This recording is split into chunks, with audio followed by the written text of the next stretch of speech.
Okay, I see George. Are you there, George?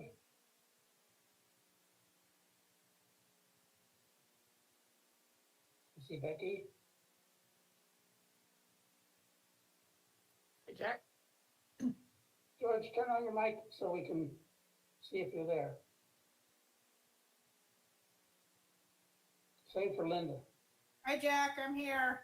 Okay, good.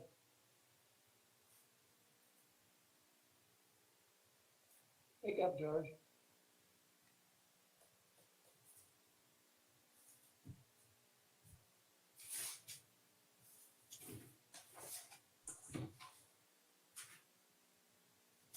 Pierre won't be with us today. He's dealing with new students on campus.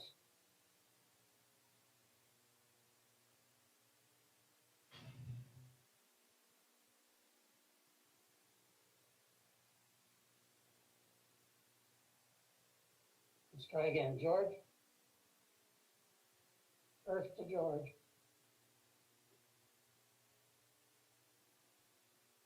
Nope.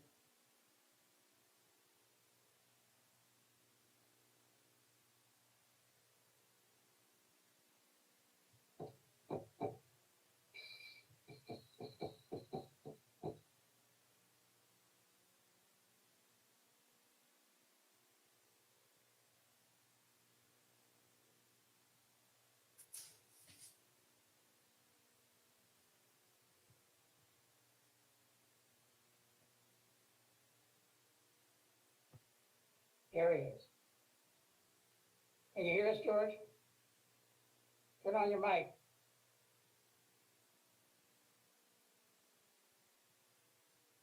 You're still muted.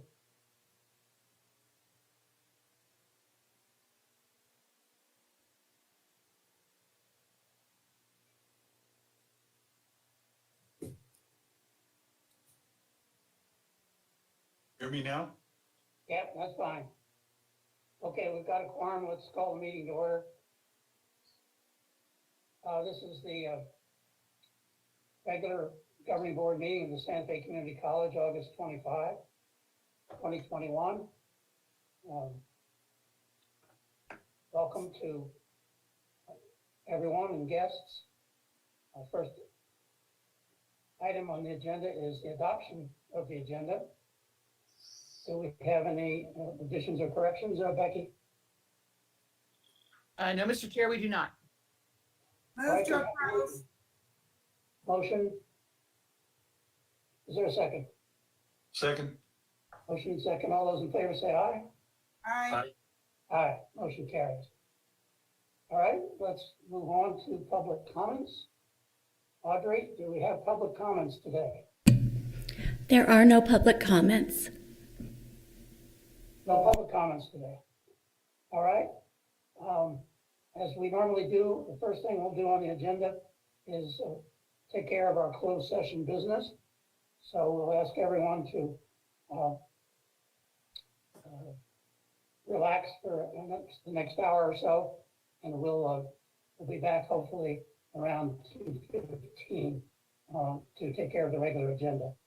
So we'll need a motion to go into closed session for the purpose of discussing for the purpose of discussion regarding pending litigation against current contracting partner as provided under NMSA 1978-1015-1H7, discussion regarding limited personnel matters regarding post-termination proceedings brought by former employees as provided under NMSA 1978-1015-1H2, and discussion regarding strategy preliminary to collective bargaining negotiations as provided under NMSA 1978-1015-1H5.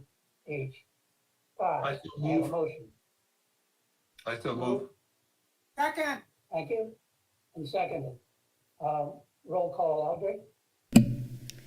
Chair Sullivan, Yes. Vice Chair Gamble, Yes.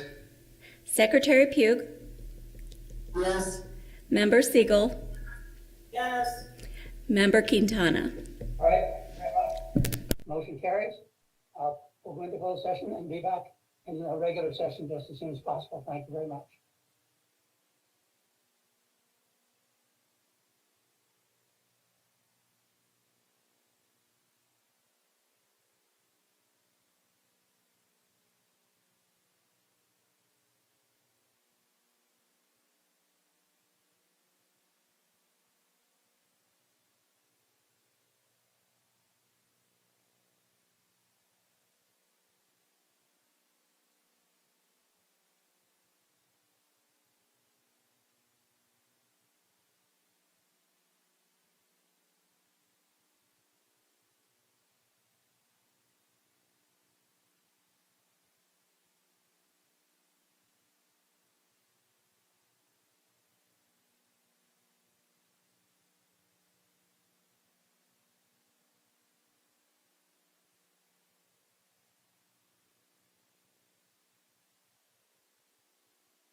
Okay, we're getting ready to come back into regular open session.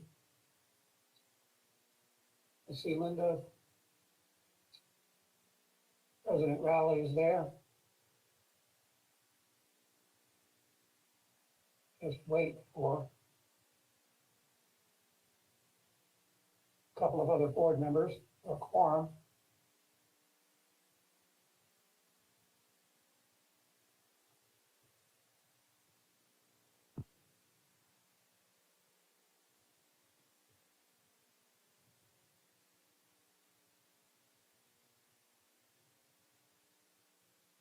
Just so you'll know, the people have been apprehended.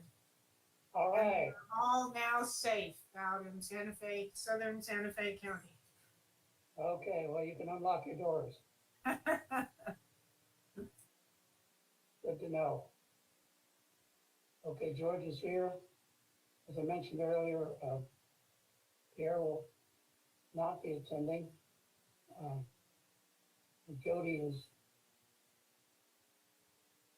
in the area.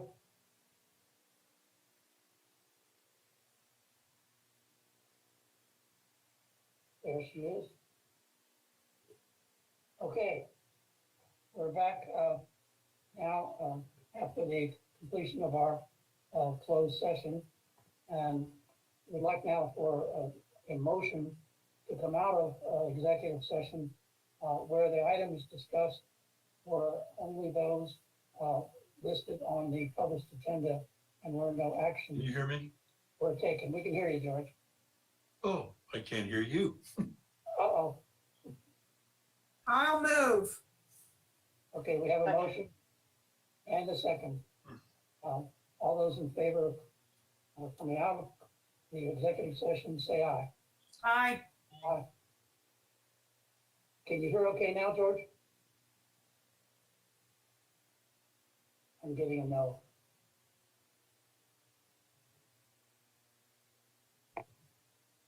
George, we can hear you, but you can't hear us.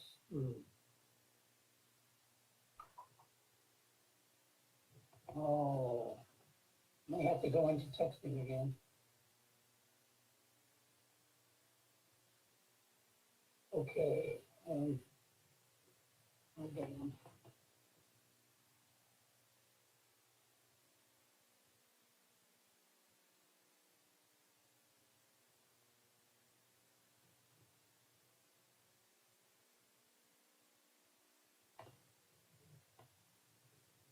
George, can you chat? Can you get on the chat?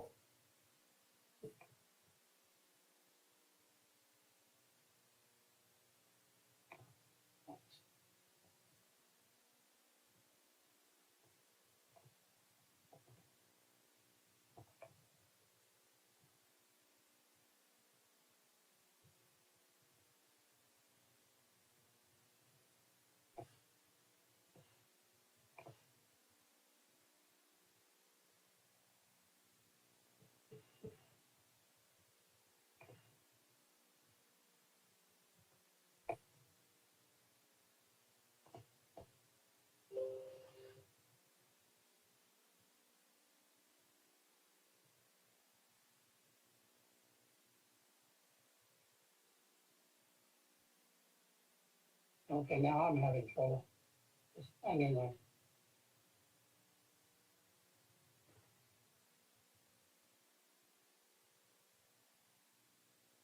Evidently, we need to send 20-somethings to each of our houses to Yes. help us with our technology.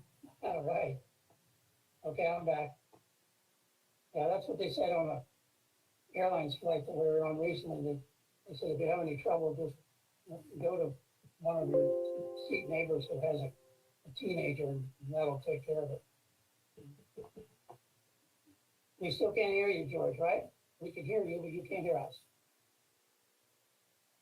No, oh, wait, we can't hear you now either.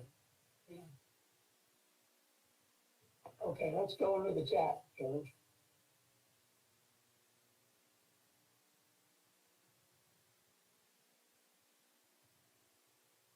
Just trying to chat with him. Yeah.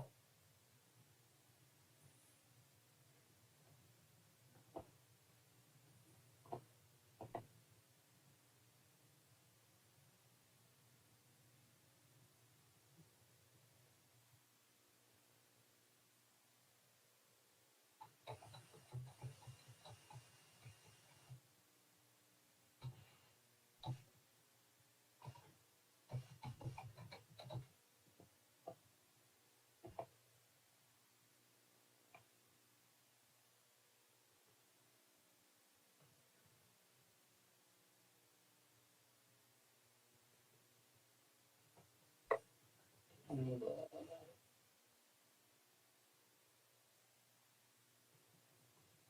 George is gonna try to reconnect on the phone.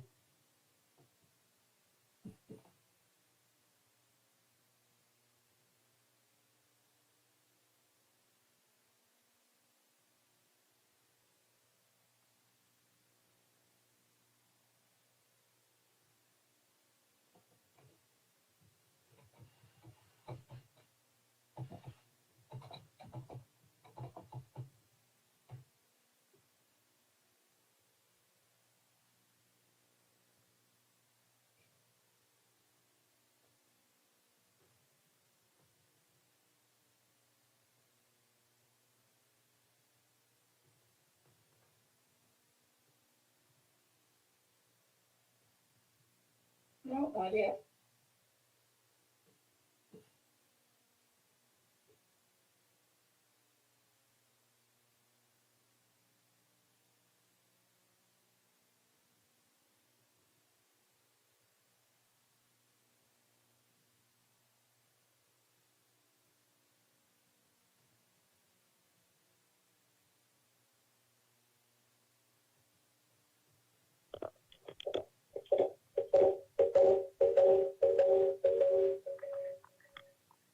Okay, here's something.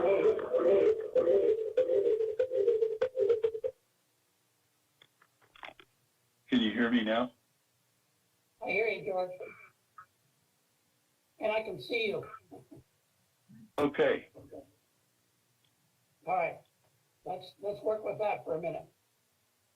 Let's get back to our regular meeting.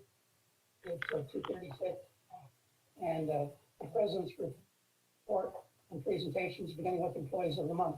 President Rowley. Thank you, Mr. Chair. So the employees of the month we have for you today are from June and July. For the Pass It Forward Award, we have Lucia Lucero from Academic and Student Affairs, who has been nominated by Jose Humberto Navarez from FAO, and also Aaron Lopez Trask from the School of Science, Health, Engineering, and Math, nominated by Ray Jetty from Respiratory Therapy. So congratulations to both of them, both very well deserving of this recognition. And I want you to know I appreciate everything that you do for Santa Fe Community College. And then on to the WOWgram, Mariano Chavez from OIT was nominated by Luis Olivas from Human Resources, and Gilbert Sanchez from FAO was nominated by Melvina Cannon, also from FAO. So again, congratulations to both of them for also for a job well done.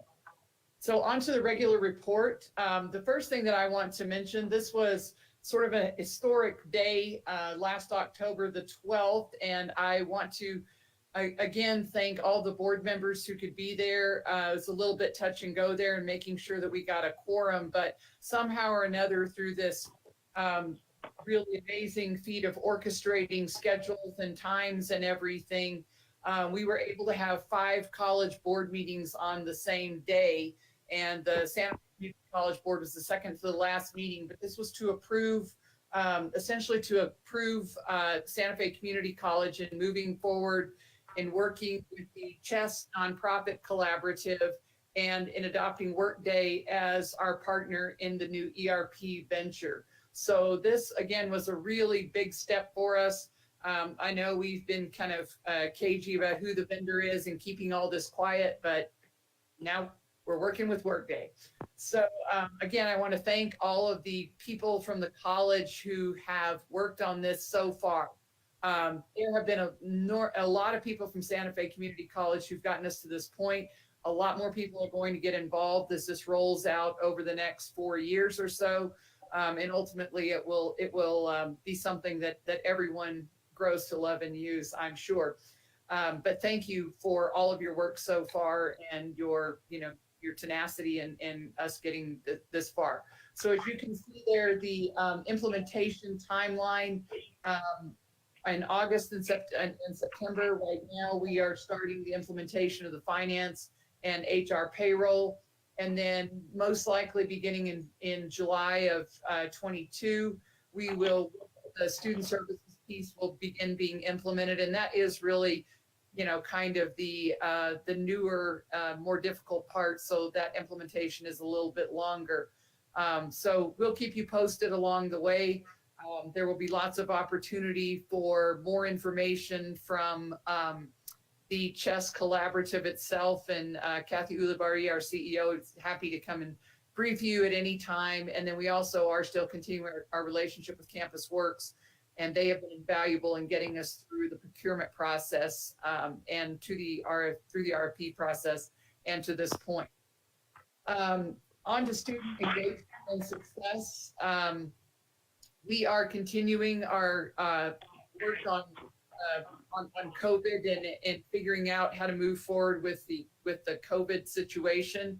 I will point out right now that our focus is currently on trying to help get as many people vaccinated as we possibly can. And so in that light, rather than take the approach where we're going to try to threaten people in a sense by not getting a vaccination at this point, we are working towards a vaccine mandate in the near future. But at this point, we're going to work with the Department of Health, have vaccine campuses on clinics on campus as often as we can, and then also award students a credit to their student account who are able to demonstrate that they have been vaccinated. And so we will roll the details of that out in the next week or so that students do sort of have that extra incentive to get vaccinated. We think that this will result in more people getting vaccinated rather than just simply eliminating access to the campus for anyone who still has some reluctance. And we will also be promoting the knowledge that the Pfizer vaccine is now out of emergency status. And so that exemption that people could use to avoid a vaccine mandate will be eliminated. And there will still be exemptions for religious reasons or for documented medical conditions. I also want to announce that SFCC alumna Amy Lloyd is President Biden's nominee for Assistant Secretary of Career Technical and Adult Education through the Department of Education. I have only met Amy through email, but she's very excited about her upcoming appointment and has given Santa Fe Community College a plug every opportunity that she has. So it'll be nice to have someone who really does represent our interests working for the Department of Education in this key position. The project with the Mayor, Alan Weber, for the guaranteed student income is moving along. We have extended the application period a bit, but as you recall, we will be selecting 100 students through a lottery process who will receive $400 a month for a year. And one of the stipulations is that they be parents and that they also are enrolled at Santa Fe Community College. And the city wanted to work with Santa Fe Community College on this project. There's also state interest in guaranteed income projects. The LFC is looking at implementing something statewide. So I think they're kind of watching to see how this goes for us and how much impact this has on our students as we move forward for this. Just to remind everyone, the fall semester started on August 23rd. The math department hosted a free math jam in August. The Santa Fe Community College sponsored Youth Summit 2021, Shaping Our Future, organized by State Representative Tara Lujan at Capitol High School in July. And I believe we provided a lot of breakfast burritos, which of course was something for our culinary students to get involved in and also made everybody pretty happy from what I heard. The film program hosted a well-attended open house in July. The college bookstore task force has awarded a contract to Barnes & Noble to be the new vendor for our bookstore going forward. So I believe that contract started on August 16th. They're currently providing online bookstore services. And then Santa Fe Community College has an employee who will provide on-site services as we get the semester off rolling. Barnes and Noble will eventually take all of that over. But it was kind of a tight turnaround to make sure that we could have books for students and also get Barnes and Noble in place right away. There was a pinning for the dental program that was held in July on campus. That was also very well attended. And just to let you all know, the Student Resource Center is currently helping students connect to community resources for assistance with housing, utilities, transportation, childcare, health and legal services, all of those things that can derail our students and take them off course from their path to student success. Under faculty and staff, we welcomed the new and returning faculty and staff on August 12th at our annual convocation. As part of the morning session, Luis Olivas, Director of Human Resources, and Sutton Thayer and Brown's Mariposa Sivage emphasized college policies. They specifically gave some training on the Inspection of Public Records Act and what to do and how to handle those. It was really important training for everybody, and I think brings everyone up to speed on some of these important issues, including Title IX. The Fitness Education Center's instructor Leslie Jackson won Best Pilates Studio in the Santa Fe Reporter's Best of Santa Fe Health category. Onto the state and local bonds, you can see we have pretty much the list that we've been bringing for you month to month. I would note that under the woodworking studio that IVEC's design was improved, and the Ducks collection equipment is actually supposed to be installed in late September. So that's something we've been struggling with for a little while, a good little while, I would say now. But now, George, especially, you'll be happy to know that we're on the way to having all that rectified, and the facility will be in better shape. So we're still waiting on parts for the some of the updates to the fitness center in some of those areas. Nick and I did present our capital projects that will go on the next general obligation bond to the HED Capital Committee last Friday. And our number one priority was for improvements, really replacements to our air handlers and HVAC equipment. I think all of that is original to the college. And so some of that is as old as from 1986, which even sounds old to me. So hopefully we will be getting some funding for that project. And then our second priority is an extensive replacement of stucco in areas where we've normally just gone around and done some patch jobs, and we'll have a systematic campus-wide stucco replacement, and also some improvements to some ADA problems that we have with cracks in sidewalks and unlevel places that have really been caused by some of the shifting in the stucco. So we will find out about that in the future, and we'll bring that information to you. It'll take them a while to rank all those projects and decide what they're going to recommend for everyone. Under community engagement, Academic Dean Jim Weissong's photographs had been featured in the Visual Arts Gallery exhibit, Southwest Monochromes, a collection of black and white photographs by Jim Weissong, and there was a closing reception on August 12th. The School of Liberal Arts has issued the newest edition of the Santa Fe Literary Review. It's been delivered. It's around campus. It's beautifully done volume as always. So congratulations to Kate McCahill and her staff. It's terrific. The Director of Recruitment and Dual Credit, Marcos Maez, organized the annual SFCC night at the Santa Fe Fuego. He made me throw out a pitch at a baseball game, which I will go on record as saying was the most stressful day of my tenure at Santa Fe Community College, but no one was injured, so I'm calling it a success. And the president, the Diversity Advisory Committee and the Land Acknowledgement Task Force issued a statement on Juneteenth, which I think everyone did receive. And you can see there's been lots of media coverage that we've had over the past 2 months. Congratulations to everyone in the NPR staff for making sure that Santa Fe Community College is in the press in a good way, and people are well aware of the things that we're accomplishing and the great things that we're doing. So that is much appreciated.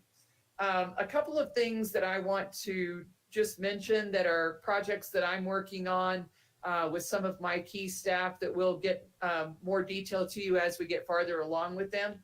I guess it's probably been a few meetings ago, I came to you with kind of a concept, I guess you'd call, for a new nonprofit that we will call Mosaica.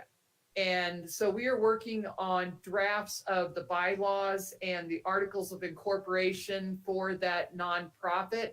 And so we're getting them into shape to where we're ready to bring them to a legal team for review, so that before we would bring them to you all, and then probably have a work session to really talk about the potential for this group, and also look at how it would operate, and look at just exactly what those articles of incorporation will mean, and what kind of memorandum of understanding going forward that the nonprofit would have with the college. The Chamber of Commerce has asked me to chair their education committee. I think that was actually a little bit of a trick, but I fell for it. So that will bring us into a little bit closer alignment with some of the Chamber's workforce priorities for Santa Fe and for the surrounding area. So we look forward to working a little bit more closely with them as we continue on. And again, the one thing that I just want to stress to everyone is that going forward, we're looking forward to a semester very different from what we had last year at this time. People are on campus, students are there, faculty are there, offices are open. We're providing all of our services online and on campus, so that students can choose how they really want to interact with us. And we have robust options either way that they want to attend Santa Fe Community College. But the health and safety of our faculty, staff, and students is of utmost importance. And so we will continue to keep you apprised of any kind of the COVID situation on campus. Right now, we feel like things are moving forward as well as we could hope. But we're being very vigilant because we are dealing with a variant right now that is not like what we've been dealing with before. So we will continue to keep a mask mandate in place for everyone, vaccinated or not vaccinated, while they're indoors on campus, and continue to try to get as many people vaccinated as possible and make that as easy for our students as possible, stressing the importance to their health and welfare. And then after we have consulted with our union and talked to employees, we will be working towards requiring the vaccination for everyone who is on campus when we have some more details ironed out. So with that, Mr. Chair, that is my report, and I would be happy to answer any questions. Are there any questions? Go ahead, Linda. So how did we do the Barnes and Noble contract? Was that sole source? Was it RFP? Did I miss that? Nick, do you want to explain the process? So we convened a task force to talk about what we wanted from a bookstore to start with. And so there were certain things that the faculty had a very strong representative on the committee, and we worked from that standpoint. But because there already is a Barnes and Noble contract in New Mexico, we did not have to go out for a full-blown RFP, as I understand it. But I'm going to stop and let Nick or John Apodaca finish the answer to that question, so I don't say something wrong. Mr. Chair and Board Member Siegel, yes, Becky had it right. We formed that group and task force of, it was probably about 12 members on campus. And what we did is we looked at a couple of contracts that other institutions, both I think Clovis, ENMU, and CNM had.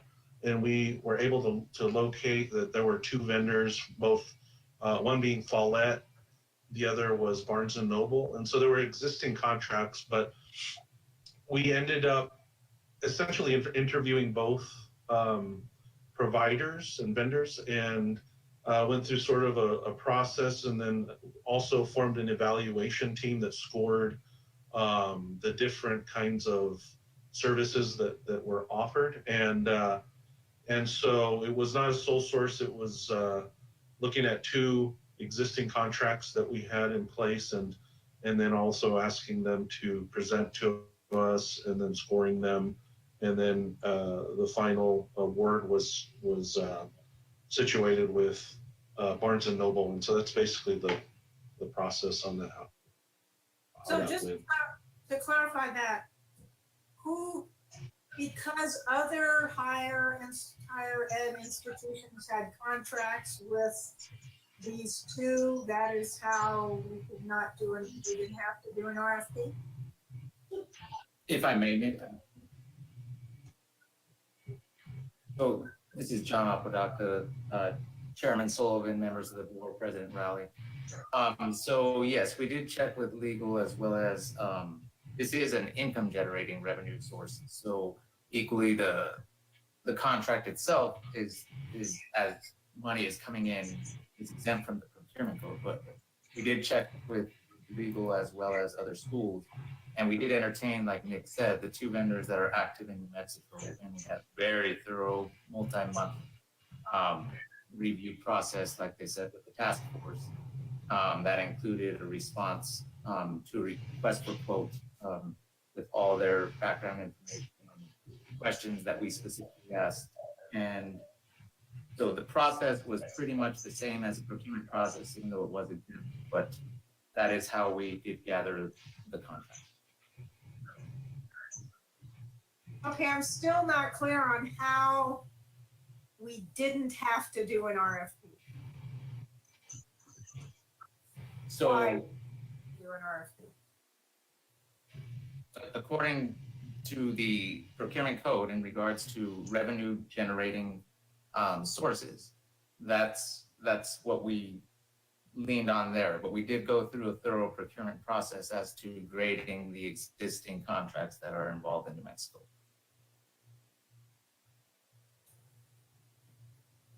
Okay, thank you.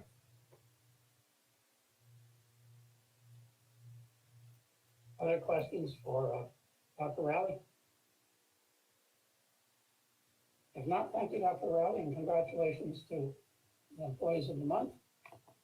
And kudos to everyone who has made Santa Fe Community College at the top of the list. Let's talk about the enrollment now.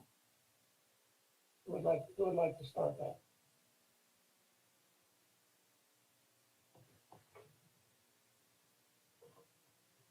Nobody. Marcos, is you want to take enrollment? Or Dr. Ortiz-Gallegos? Thomasina, it's like we can't, I can see you speaking, but we can't hear you.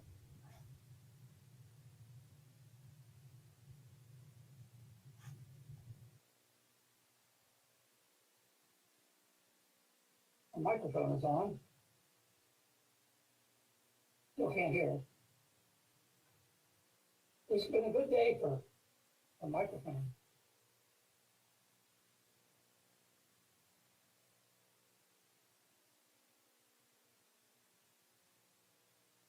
We still can't hear you, Thomasina. We see your mouth moving, but The joys of remote. Can you hear me, Jack? I can hear you, George, yes. Okay, good. No, you're fine.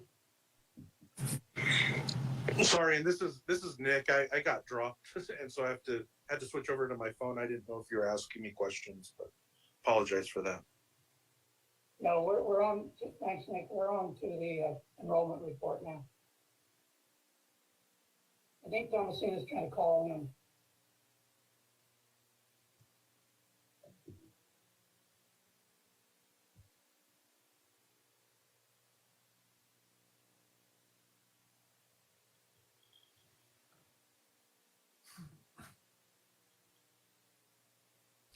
Because somehow I think I'm gonna have to take a class or something and how to build this GoToMeeting.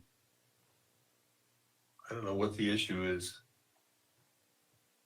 I never have any problem with Zoom, constantly problem with. My suggestion, George, is just delete it and reinstall it. Now, Yeah, we could hear you, Thomasina. wonderful. I apologize, Chair Sullivan. I didn't mean to interrupt you. Go ahead. Okay, thank you so much. Good afternoon, Chairman Sullivan, excuse me, members of the board, President Rowley. If I could have access to share my screen, we'll jump right on some enrollment information. Thank you. I apologize for that little technical glitch there. Not sure what's happening, but the good news is that we have some information as requested by Vice Chair Gamble. Vice Chair Gamble had requested to review our enrollment information from the past 5 years. And as you see here, we start in 2016. This is head count enrollment. You see a slight decline going from 2016 to 17, and then a little bit more in 18. We went up slightly in 19, and then unfortunately the pandemic hit and we dropped significantly.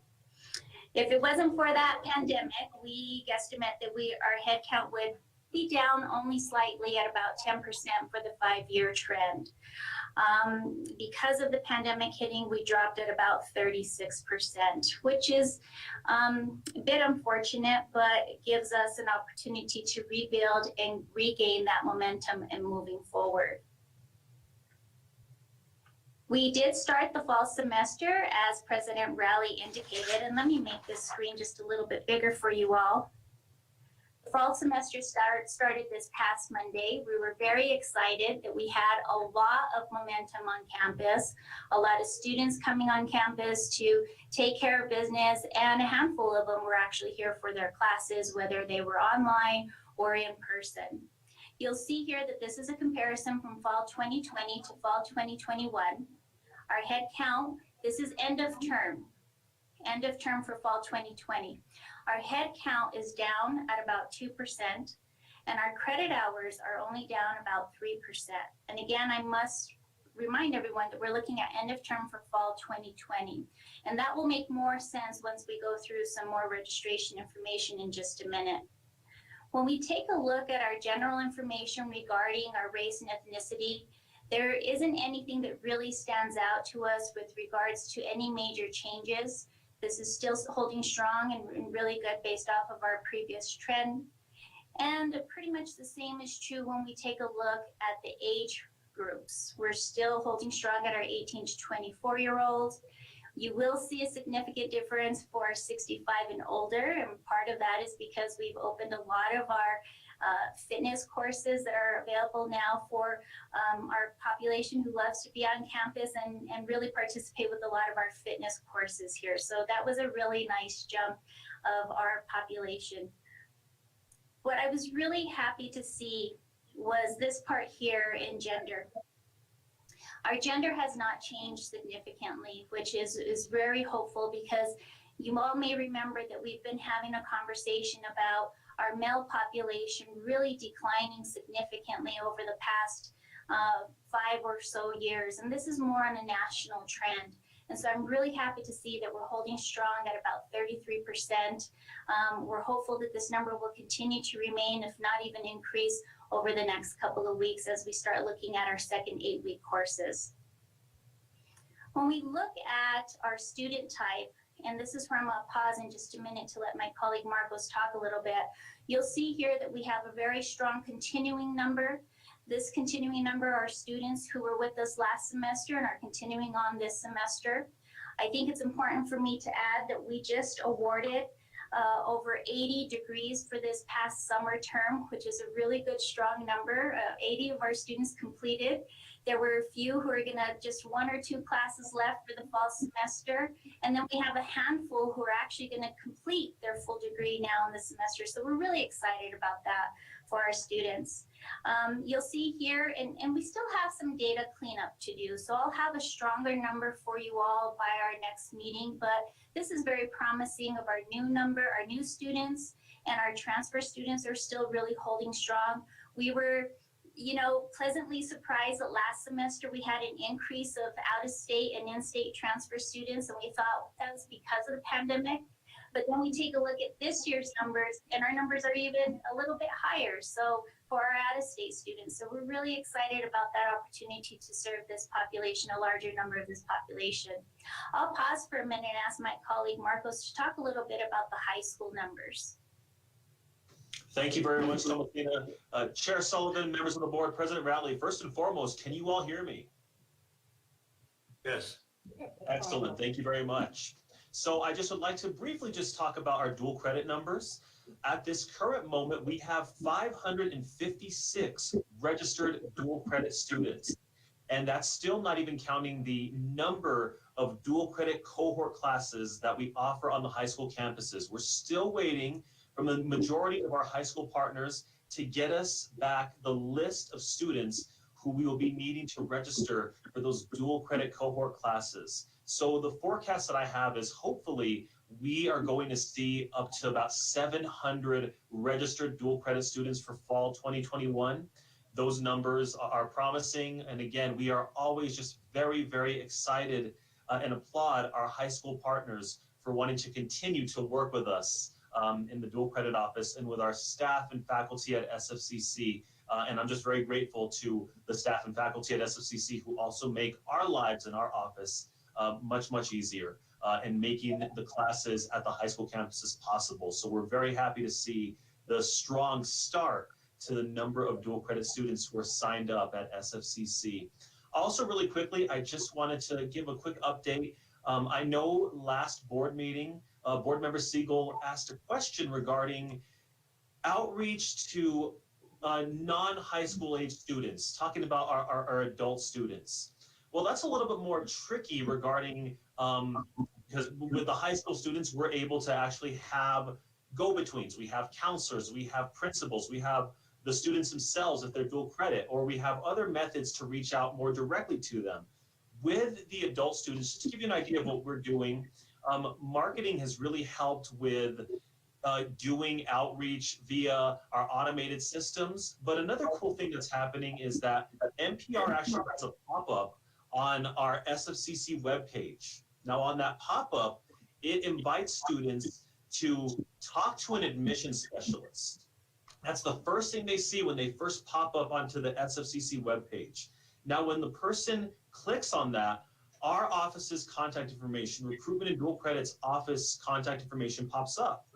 Well, in the past 2 weeks alone, we have received hits and direct contact information and phone calls and emails from, we took the numbers down, more than 60 adult age students. So that's a population that we can work with face-to-face, and we can address any of their early needs or questions and really help guide them through that process. And again, we're not talking high school age students here. We're talking adult age students that our office is able to at least introduce the admissions process to SFCC, and from there guide them to the next place where they need to go, whether that's an academic advisor, whether that's financial aid, or any of our other wonderful offices and departments that we have at SFCC. So that's just one example. And I know that NPR also is doing some great outreach again with our automated systems that go out directly to our high school age students, but also to our adult students as well.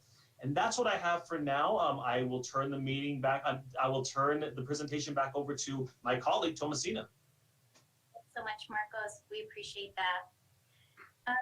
This next area for our current credit hour load, I again get very excited because we have 20%, this number continues to increase, of students who are taking 12 or more credits. We're holding strong at our part-time, and we're pretty equitable to what we were seeing last fall semester with those who are taking 1 to 5 credit hours at 51%. So again, this number is very important to us as we see it as students who are really working towards accomplishing and completing their degree requirements. This was the area, I'm sorry? Could I ask a question about that credit load? I know that one of the efforts that we were making was to allow students to take several credit hours free if they increased. Do you have any sort of indication as to whether or not that is working at all? Is that increasing student enrollment or credit hours? I appreciate the question, Vice Chair Gamble. Yes, the indication is right here by the slight increase. It's just 1%, but it's still a significant amount. The idea behind helping our students complete their degrees in a more timely fashion was offering our students a flat tuition rate.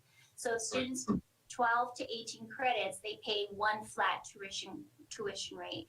And students are very happy with that opportunity. So yes, based off of our number of 20% of our overall enrollment, those students who are taking 12 to 18 credits, it's working. And it's also something that's still fairly new for our institutions. So we have a lot of information that is being distributed through our NPR team, but as well as one-to-one contact. So our academic advisors are notifying our students.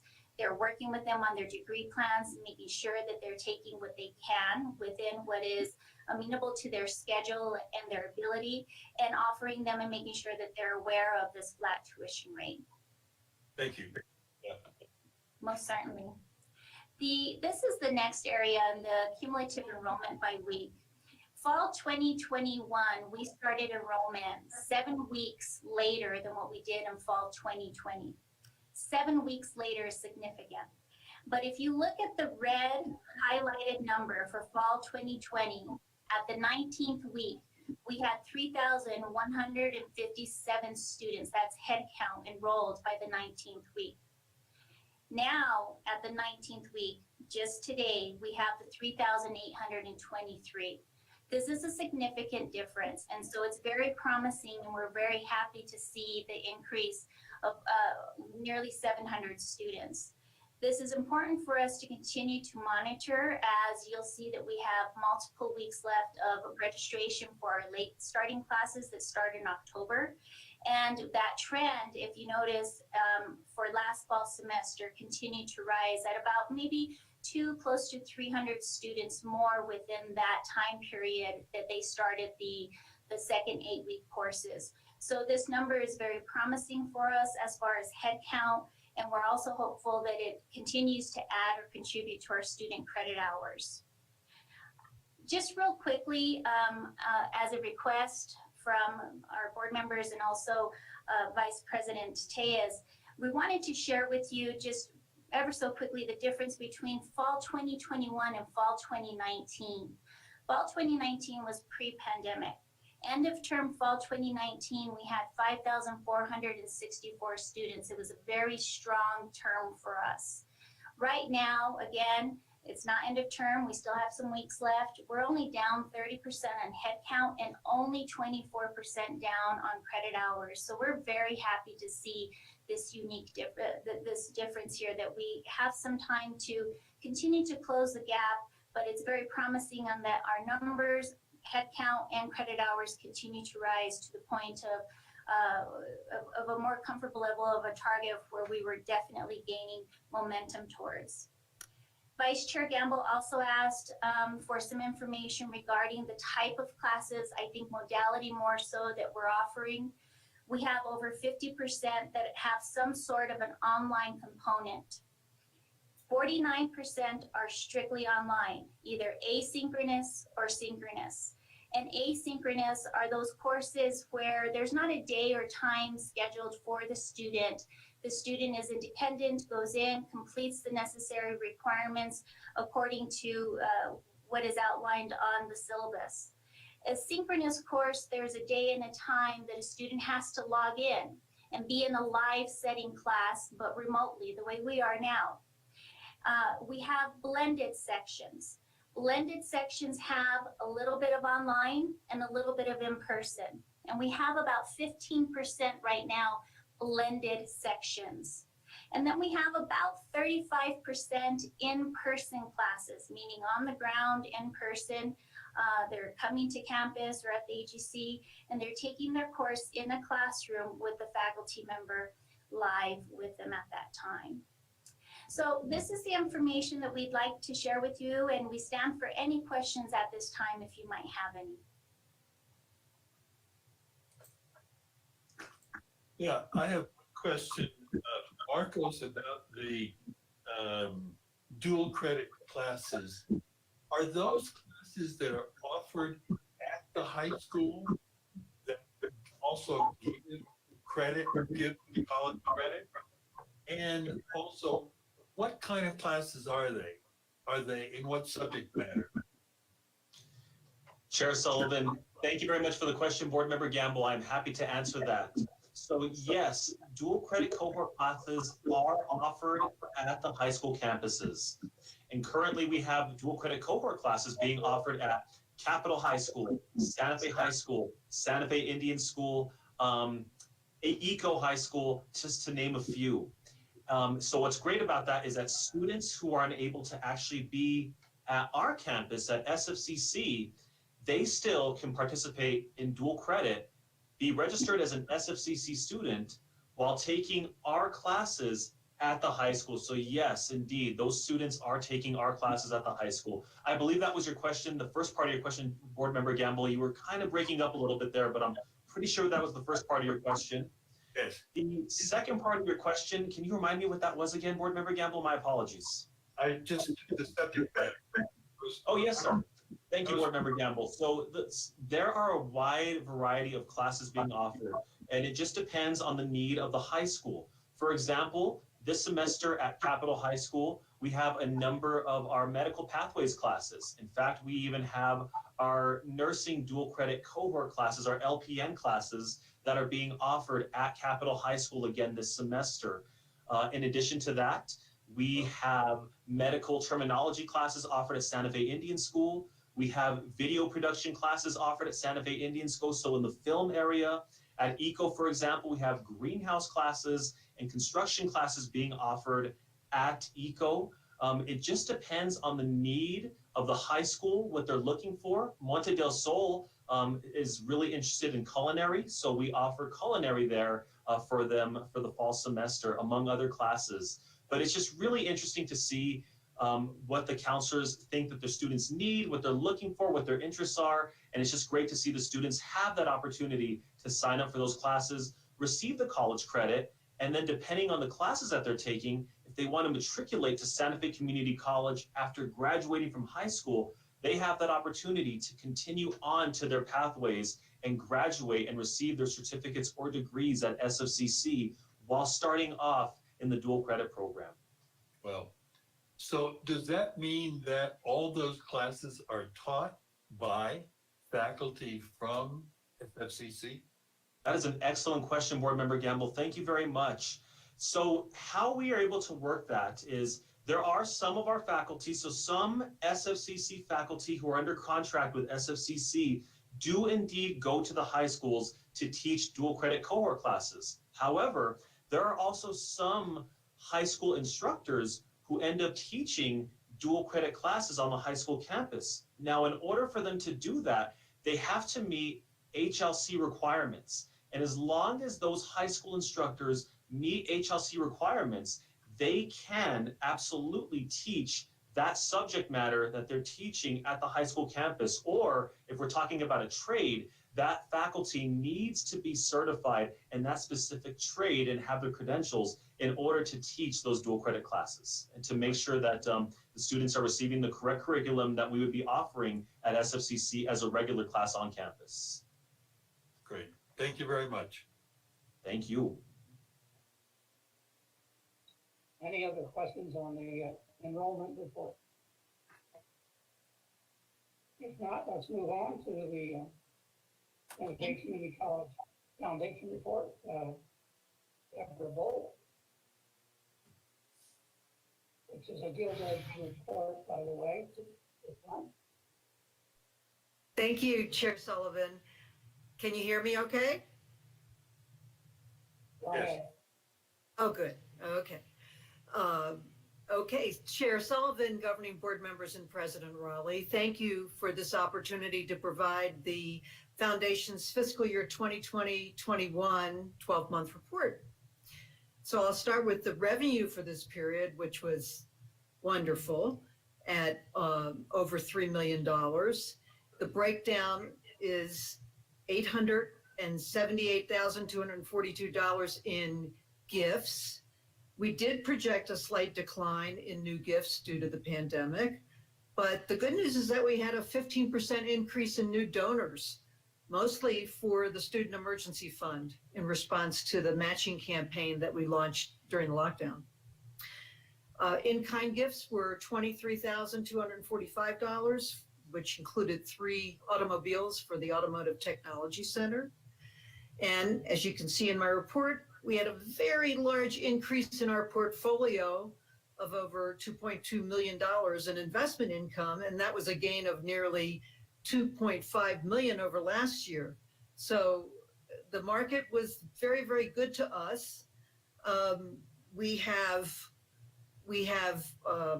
more than doubled our endowment, which really helped us make money in the market because we had more money to invest in it. And I don't know if you know this, but we award the earnings, the spendable portion of those funds based on a 12-quarter rolling average. Otherwise, we'd spend it when we have money and we would suffer when we don't. So we try to average it out. And that's been working quite well. So some of the highlights I'll mention, these are gifts over $10,000. We did receive the final installment of a $400,000 grant over 3 years from the Kellogg Foundation that supported the Firstborn Home Visiting Program and also the Early Childhood Center of Excellence. The Thornburg Foundation provided $90,000 for continued support of that same program. And we did get a total of $87,724 throughout the year from the Santa Fe Community Foundation. $33,000 of that was through the Expanding Opportunities for Young Families program. And that is a wonderful program that will go hand in hand with the Mayor's Guaranteed Income program, because all of these serve our young families, our students with young children, and very important programs to try to help keep young people in Santa Fe. So Triad National Security, which is Los Alamos National Laboratory, through the Regional Development Corporation, pledged a total of $80,000 for the PLOS internship program. We've received $40,000. We've matched that. We will continue to raise funds for matching that most very popular program with donors and with students and with the businesses and organizations that receive these paid interns. It's an extraordinary program. We also continue to get a $50,000 grant, which we raise funds to match every year from the Contract for a Better Tomorrow program. And Ancorum awarded $50,000 in this past year to support our LPN program at Capitol High School. We're so grateful to them. They've also made a commitment to continue funding this really important program. Konama Health Foundation provided the last payment, $25,000 for their 3-year grant of $150,000. That was also to support the LPN program, but they only award 4 of those a year across the state. So I don't think we'll be getting another one this year, but we'll keep trying to get support from them. And we received $25,000 gift to the Early Childhood Center of Excellence endowed chair. We're going to, by the way, go after the state has opened up applications for their higher education endowment program. That helped us endow that chair to begin with, but we haven't completed it yet. And we're hoping we will be awarded funds to complete that endowment. Right now, I think it pays for about 80% of the salary of the director of the Early Childhood Center of Excellence at our college. Brindle Foundation has continued to support us. They gave us $35,000 for both Firstborn and the Kids Campus. And we just got notice yesterday that they're providing a stock transfer of $25,000. So that support is very much, it's really one of their most important programs, and it certainly means a lot to our program to receive those funds. And then we had another endowed scholarship that received $20,000, and a grant from the Michael Engel Family Foundation of $20,000 in honor of our former board president and board member emeritus Rick Abels for his commitment to the foundation and the college. And then we are very happy to report that we had payroll contributions totaling over $10,000. Great, especially, during the pandemic. We really greatly appreciate that support from our colleagues. Just as an update, and these funds haven't been recorded yet because they've come in after the close of the fiscal year, but we've met our matching fund commitment for the current year of the Title V program, and we're well on our way to matching next year's goals. We received a $50,000 gift from an adjunct math teacher at our college, Carolyn Stupin, which was an incredibly generous gift, and $25,000 gift from our board treasurer, Stephen Gaber, for a total of, with the match from Title V, $150,000. And I just wanted to express my gratitude for the work of the two governing board members who serve on our foundation, and that's Pierre Quintana, who serves on our Finance and Investment Committee, and Dr. George Gamble for his service on our Philanthropy Committee.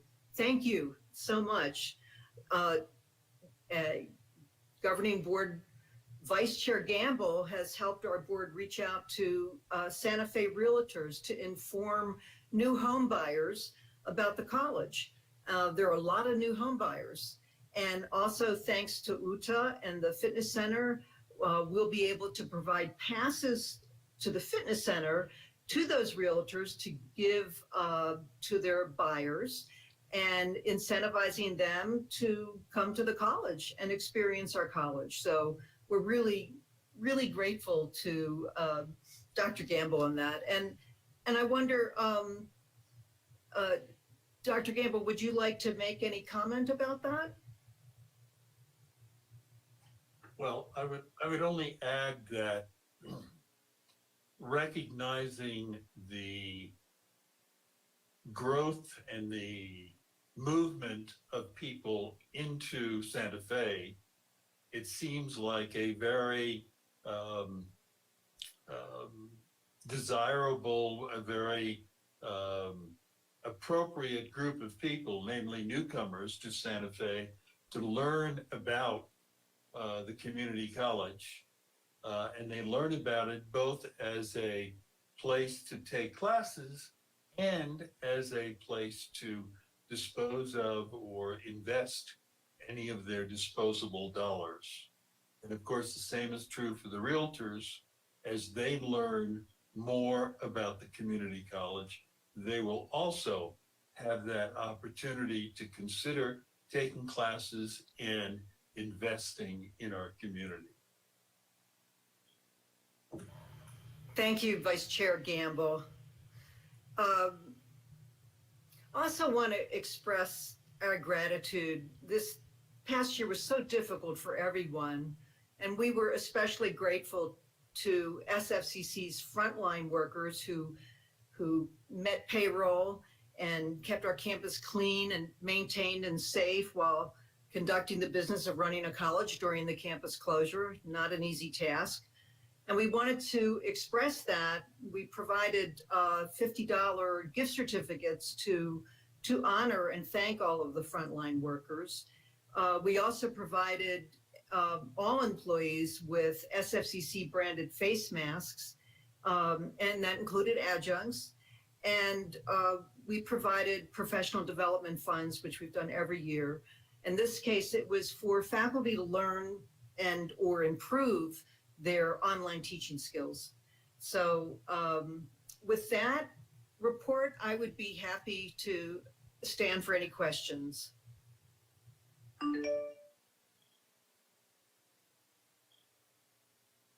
Any questions for Deborah? Any further questions?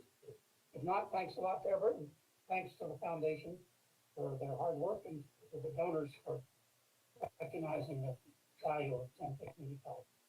Thank you, Jack. I just wanted to congratulate you, Deborah, and the board of the foundation for doing such a great job. Thank you. Thank you very much. And I wanted to add one more thing is that former governing board member Martha Romero, who served as a governing board representative to our foundation, has re-upped and joined for another 3-year term, which is, we're just delighted. She has such extraordinary experience and she really wanted to come back to the board. So yeah, thought you'd like to know that as well. Thank you. That's really great. Thanks for telling us. Let's move on to the faculty senate report. See Kate is with us.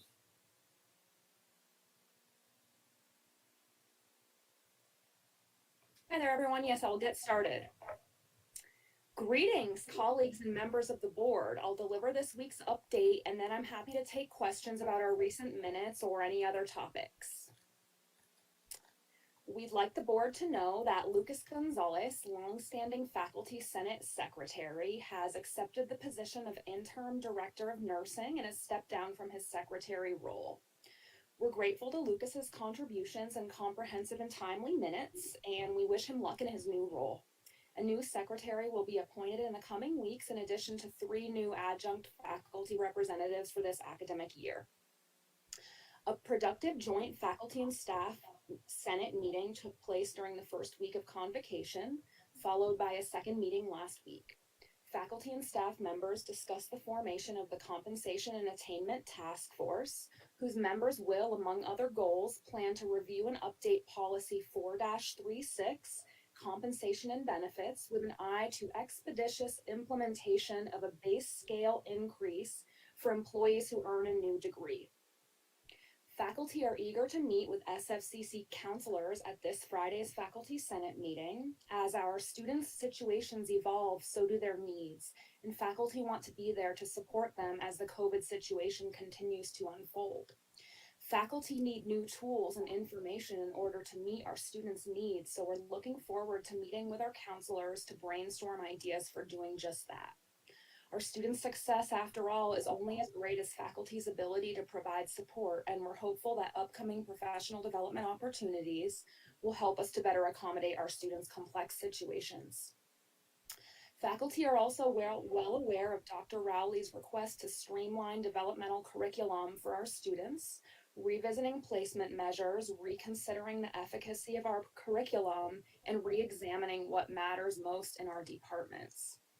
As subject matter experts, we, the faculty, are confident that the ideas we have for our students and our programs are solid, and that this transition, especially if faculty-led, can be made without compromising our high standards and our focus on personal growth, student-defined success, and moments of valuable reflection. Other issues of interest this semester at Faculty Senate include addressing dual enrollment questions and making way for broader discussions about the role of dual enrollment students in our classrooms and the expectations therein for both the faculty and the students. Faculty are also interested in continuing the conversation around gender-based harassment and sexism at SFCC, and also around anti-racist initiatives, open educational resources, and universal design principles.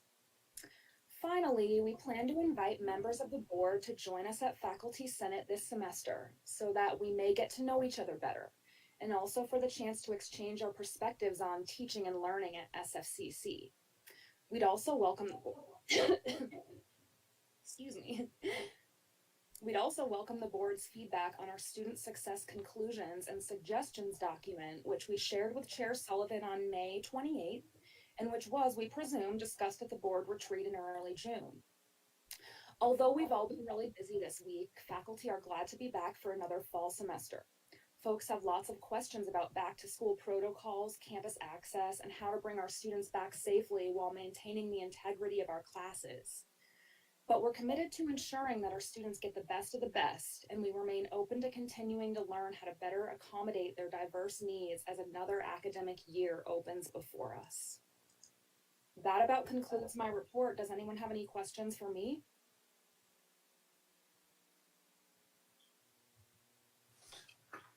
Maybe just a very general question, Kate, about the pandemic and what do you think has been or is the major challenge for faculty during this as a result of the pandemic?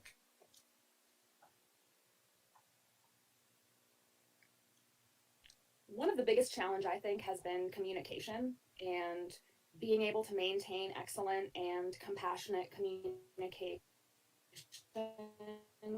when we are delegated and relegated to online only.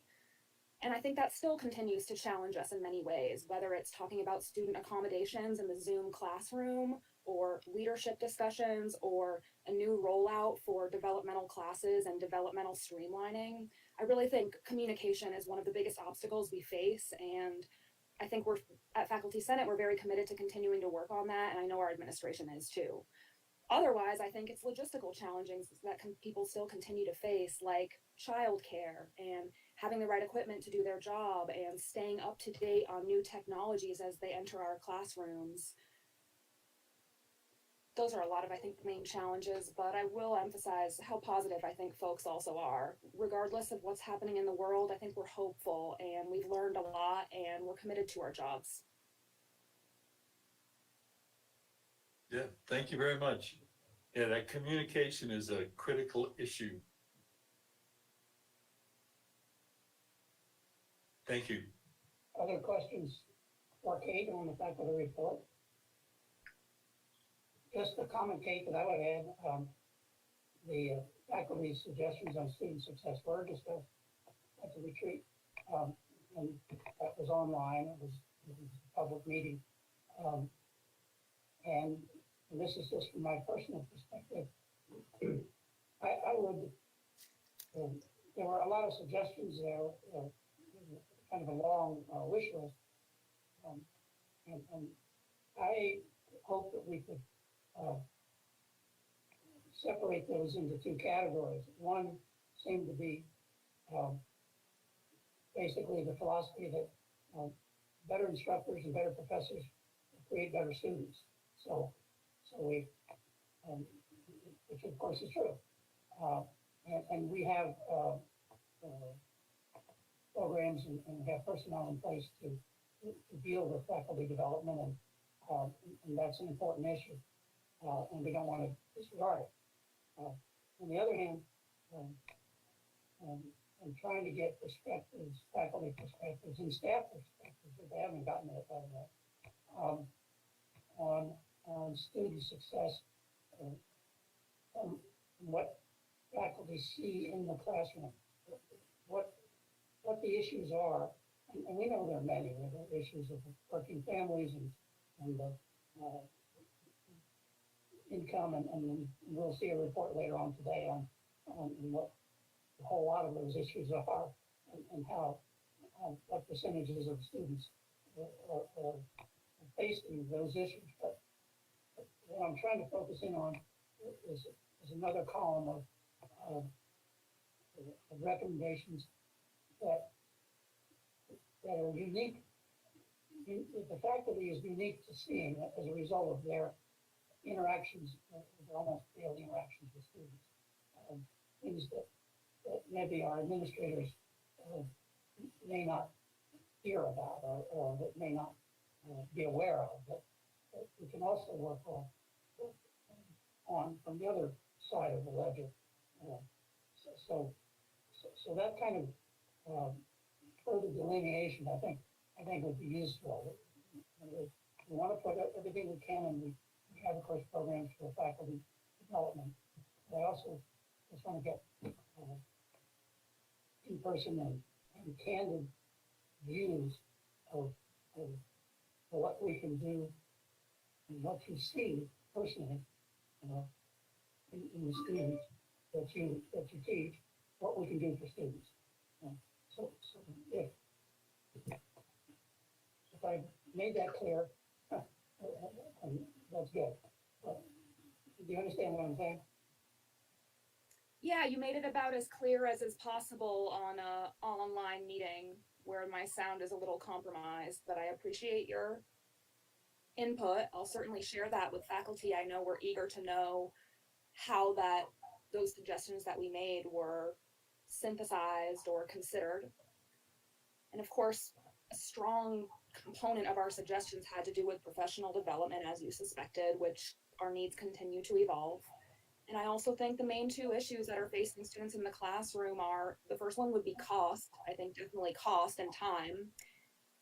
We're doing our best to accommodate students' cost challenges, like turning our academic curricular resources to online open educational resources that are cost-free.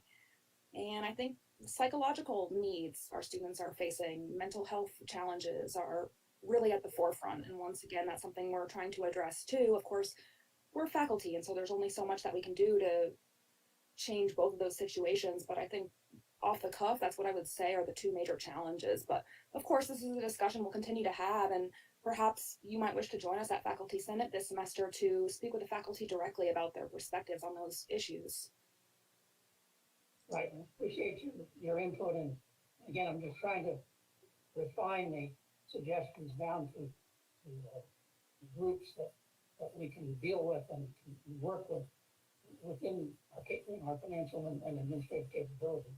So, this is not a one-shot deal. This is a continuing issue, and we need to address it. Student success as a continuing one. Other questions for Kate? If not, thank you very much. Let us move on to the Staff Senate report. Megan McGarry. Chair Sullivan, members of the board, President Rowley, thank you for having us here today. Chris Gutler is here, but he's also responding to the needs of staff, faculty, and students on campus. So he'll jump in if he's able to. I wanted to provide a little bit of elaboration on some of the topics in the Staff Senate minutes. The first one I wanted to discuss was the ongoing discussion about creating a donated leave pool for SFCC employees. As you may know, employees who need to go on FMLA leave can apply to receive leave that's donated from other employees who support them while they're out of the office. That support comes primarily from staff, and also full-time faculty, 12-month faculty can contribute to the donated leave pool. In our current setup, we can only donate to an individual. So an individual goes to HR puts out the word that somebody needs leave, and leave gets donated to the one individual. Once that individual has used up their leave, that if there's anything left over, it goes back to the people who donated it. The Staff Senate has been exploring a donated leave pool, which would allow people to donate leave just to a group, and then HR would be able to not dole out, but give that leave to employees as they need it from the pool. It sounds really easy, but of course these things never are. And I am encouraged by the engagement from President Rowley and from Nick Tejas about exploring these possibilities. And so we're hoping that that remains a topic that we can discuss as we move into the new ERP. The other topics that have been big for us have been the compensation and benefits policy 4-36, but in particular, the increase in base pay for degree attainment. This was an initiative that was brought forward by former Staff Senate chairs Jill Carlson and Barb Griego. It was well received by the board when it was presented before, but it sort of we lost sight of it at the beginning of 2020. And so we are bringing it back now.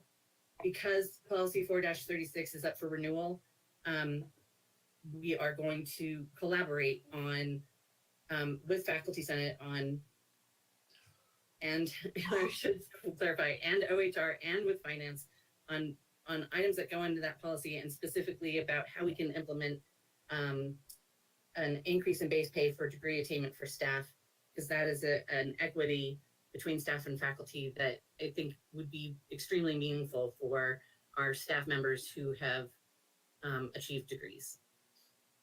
So those are the big topics, and I'm happy to provide any additional detail, or if you have any questions, I would be happy to answer them. Thank you. Thank you, Megan. Questions on the staff Senate report? I just want to make a comment. I think both of those last issues are really important, and I think that why they got stalled was COVID, but I really hope that we can get back and get both of those moving, because the board did talk a lot about the equity issue, and I think it is so important if we can pool sick leave so that people who really need it are not devastated by the financial loss. So I just want to support what you said and hopefully get on it. Thank you. Thank you very much, Member Siegel.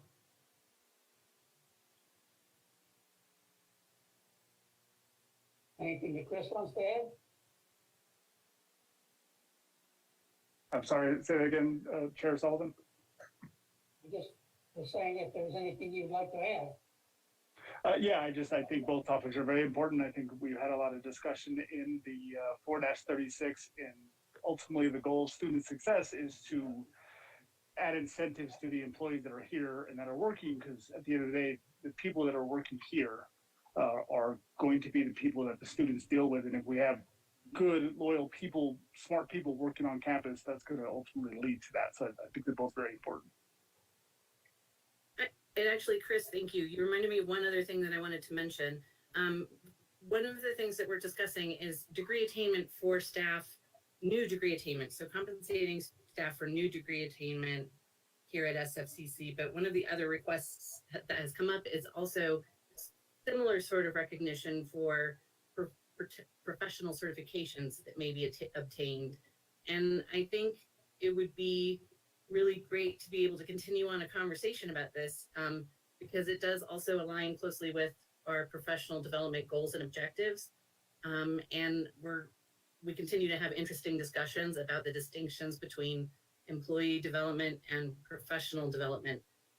But I think if we also found a way to recognize professional certifications that people receive in the context of their position, that would also be an important element to include. Thank you. Okay, thank you. Any other questions? If not, we'll move forward to the next item on the agenda, item 8, which is the consent agenda. We have no policies up for approval today.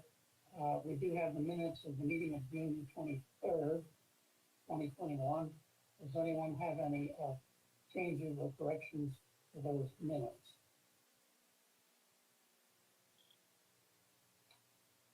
I don't have any, so if not, we'll entertain a motion to approve the consent agenda. I so move. The second. Moved and seconded, discussion. Those in favor say aye. Aye. Aye. Here, 1 aye, 2 aye. That's only 2, you're in the majority. Oh, sorry, Jack. I said it when Linda said it. Oh, Aye. okay. There we go. Chair votes aye, so that's unanimous. Minutes are approved. Item 10 is items removed from the consent agenda for discussion, which we do not need to do today. So we'll move to, that was item 9, we'll move to item 10, which are action items, starting off with approval of the minutes.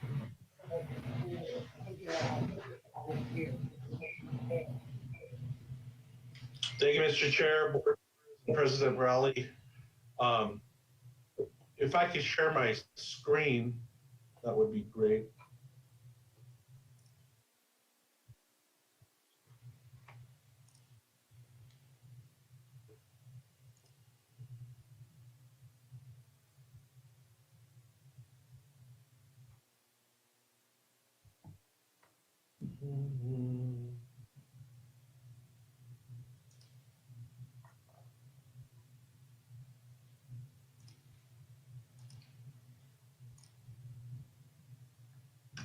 I don't know, something's happening here where it's not allowing me to share.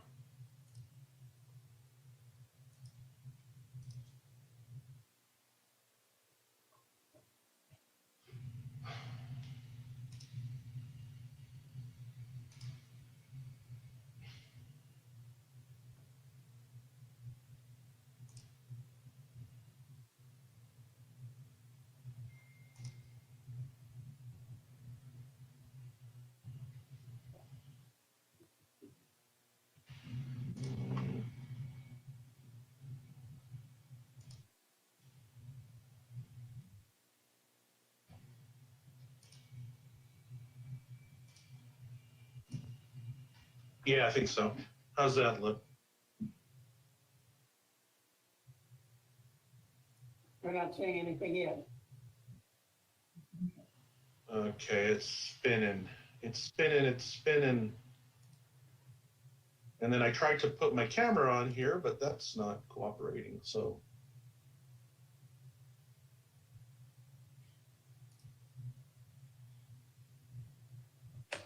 I guess we could look at our hand.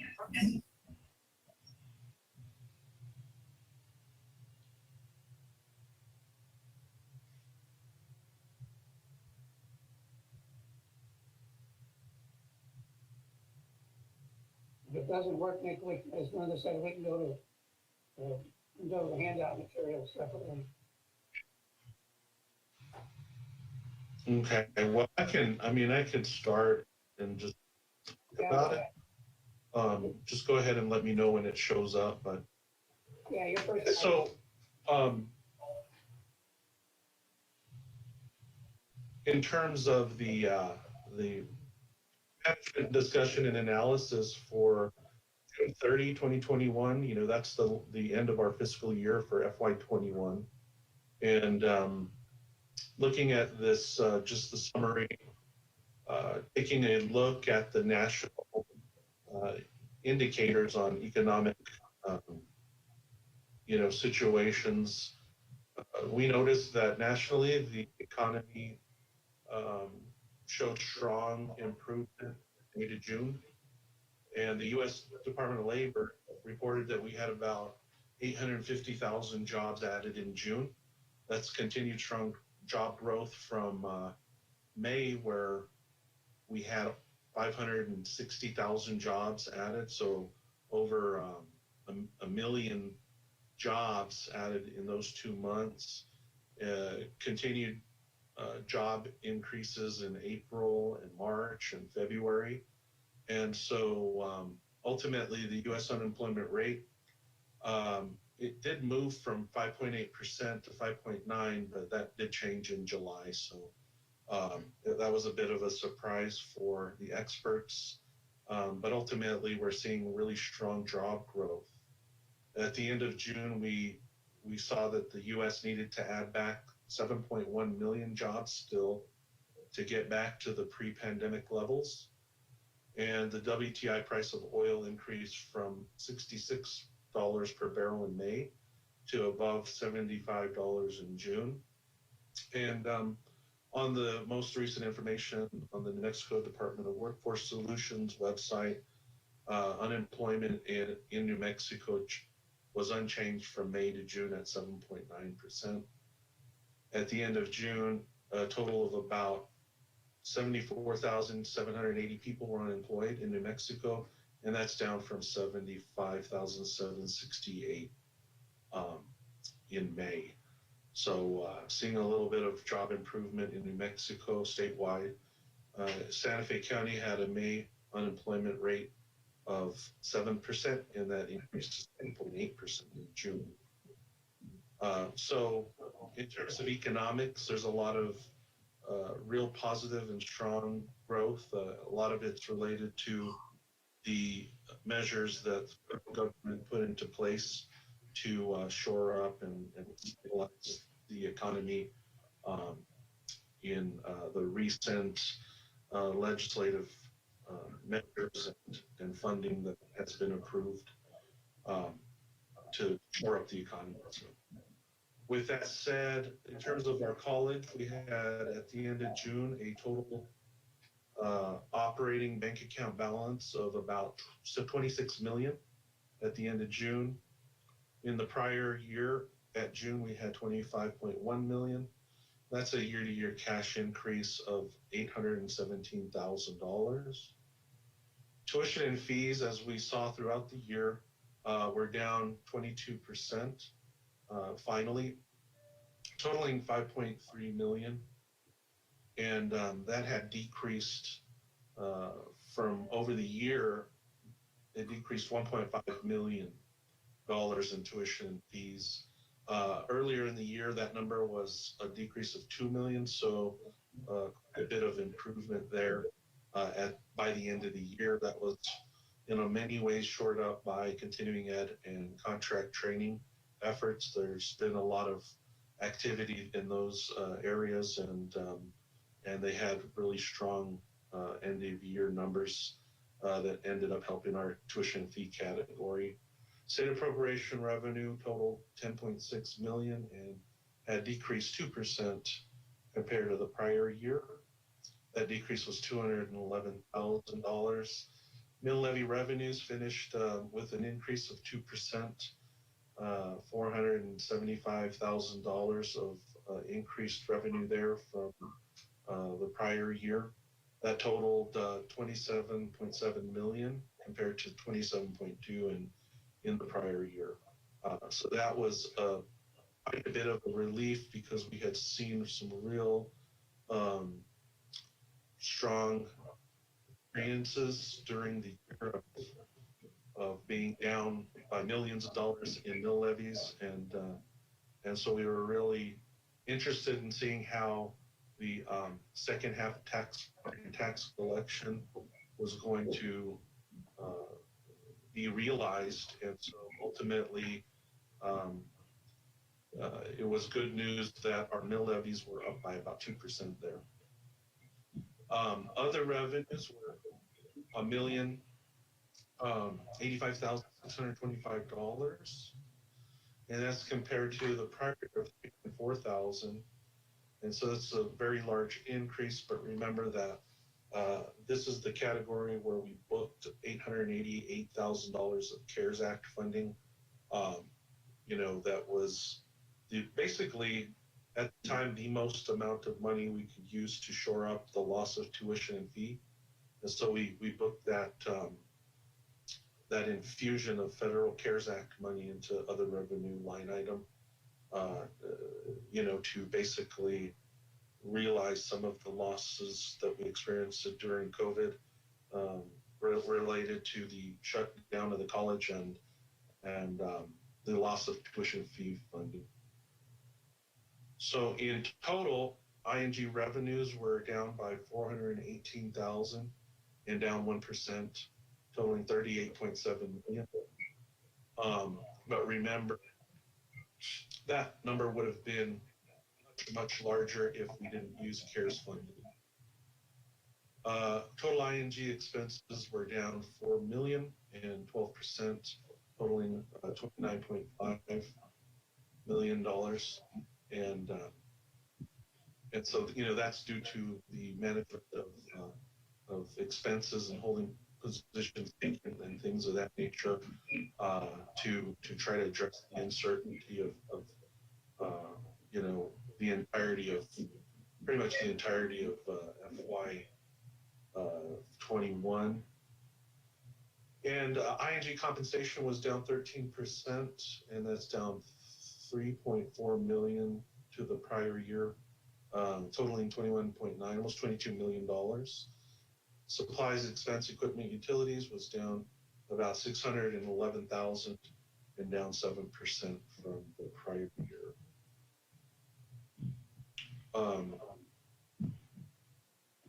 As we'll see here in the more detailed report, we have a total cash in bank of 38.8 million, but that's made up of all of our bank accounts, and many of those bank accounts are actually very restricted, and so they're restricted for particular capital projects and things like that. So we'll talk about that here in a little bit, but I did want to show you these charts and how the charts kind of ended up through the end of the year. Of course, we're still making some adjustments to FY21 to prepare for our audit. So these are obviously not audited numbers at this point, but they give us a good idea of where things ended up for FY21. And in terms of our ING revenues, we had about 14% of ING revenues coming from tuition and fees, which were down, from year to year. At the end of FY21, tuition fees was 14% of revenue. State appropriation was 27%, and local mill is 56%. And just interesting to point out that state appropriations, used to be when I kind of first started with the college, it was up towards 34% of our entire revenue, but that's come down quite a bit over a span of about 6 years or so. ING revenues in total ended up just slightly over $35 million, quite a bit down from 2020, where we were closer to that $40 million number. And so we're more in alignment with the 2019 total revenues. And so that's come down, and it's definitely a function of the COVID problem that we've had from year to year. Tuition fees revenue, it's slightly improved from our projection, but you can see it's still lower than it has been in, going back to 2011. And so this is it's no secret. Everybody knows it's the area of the financials that are, challenging. And so we'll see what happens with all of these new ideas, especially related to free community college that, I've heard has been kind of gaining some traction at the federal level. I don't know exactly how that would impact us financially, but that's going to be interesting to see what comes from that.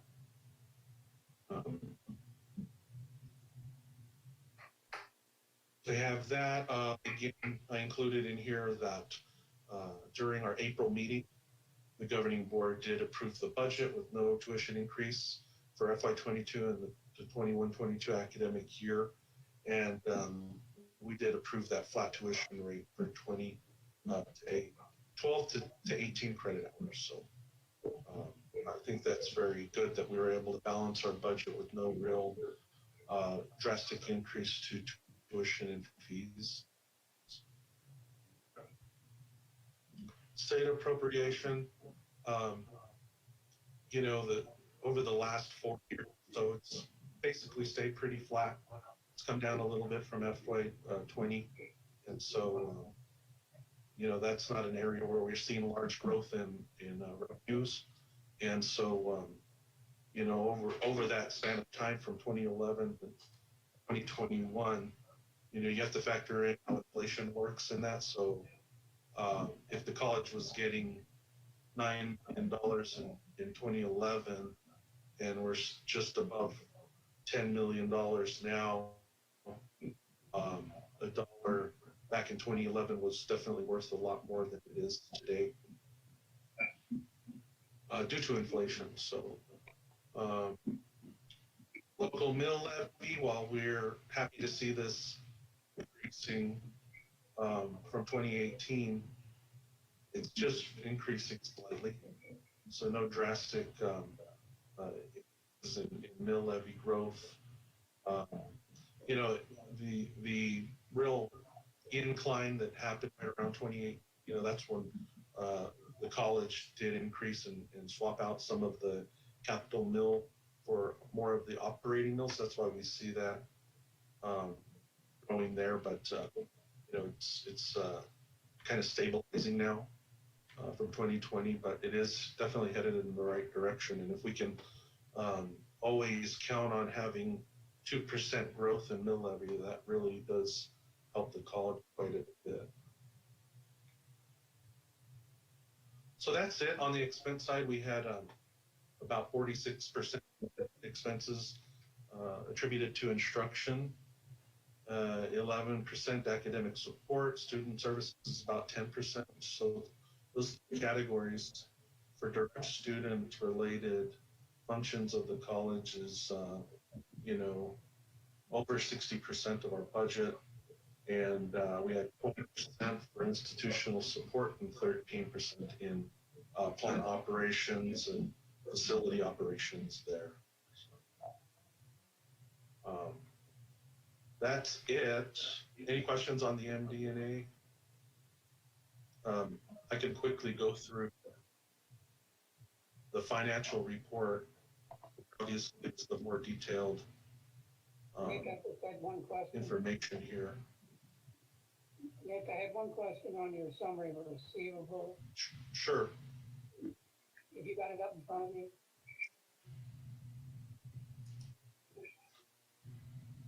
Yes. Okay. On the June receivable, you have under other receivables, you have a line item facilities for $85,018. Above that, you have a line item for food service that has nothing in it. And then if you move down to the 2021 financials receivables, that suddenly reverses. The food service facilities was $1,000, and food service was $85,018. You understand what's going on there? Yeah. If I'm following, the facilities is the receivable from New Mexico that you know, was basically booked as a revenue, but the cash wasn't received. But I believe we've received that, and you'll see that in the July report. It was in June, the $85,000 under facilities was a receivable. Say again, from what? From New Mexico Highlands at the HEC. Okay, but then that same number, that exact same number under your July summary is listed under food service. So is that a receivable under food service? Oh, that might have just gotten captured in the wrong line item. But I thought it was paid in July. So when we talk about July, maybe we can review that. Yeah, it's $1,000. Nothing was received under facilities in July. That $85,000 was categorized under food service. So what you're saying is that number had to do with what was receivable from Highland. Yeah, that's absolutely the Highlands number, and it would be corresponding to facilities, rentals, and It has nothing to do with food service, okay? Because I thought we yeah, pretty well did away with the food service, so we wouldn't have any big receivables. that's correct. Yes. Okay. Other questions for Nick? Yes, I have a question. Go ahead. So I haven't asked this in a while. So the 46% that we utilize, 46% of all of our revenue goes to I&G. I'm just wondering how that compares with other colleges, community colleges, et cetera.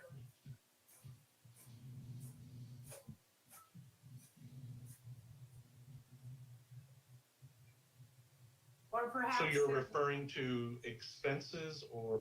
I'm the ING expenses at 46%.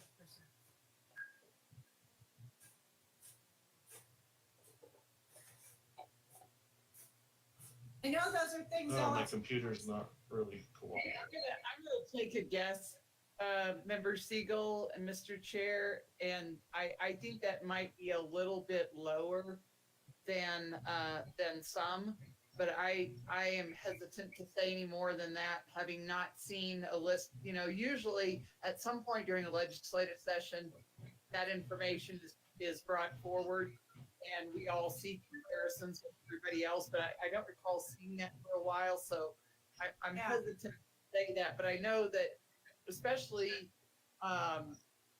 some colleges that have smaller facilities and everything are going to probably have that rate of ING be a little bit higher. I know we have to compare apples to apples, but it's what we do. So. Right. Yeah, I think it's probably changed a bit over 2020 and 2021 because of the pandemic. But we normally do those like targets and measures when we put the budget together. This last budget was a lot different, so I guess we really emphasize that. But in the past, we had always been pretty similar in most of the categories on how we allocate our ING budget. So we'll start looking at that again, and hopefully we can get again like some better information from the other schools, because I think with the pandemic it's going to be a lot, much different. In fact, if we compared this end of year at June 30 with the prior, our pie chart for expenses probably is quite a bit different too. Right. So. Okay. Yeah, but it's a good point to make sure we don't lose track of that because, we are definitely interested in keeping up with the, the makeup and the allocation that other colleges are doing. Granted, each college is different in many ways, but the same in some ways. So. Okay, thanks. Any other questions on the financials for June and July?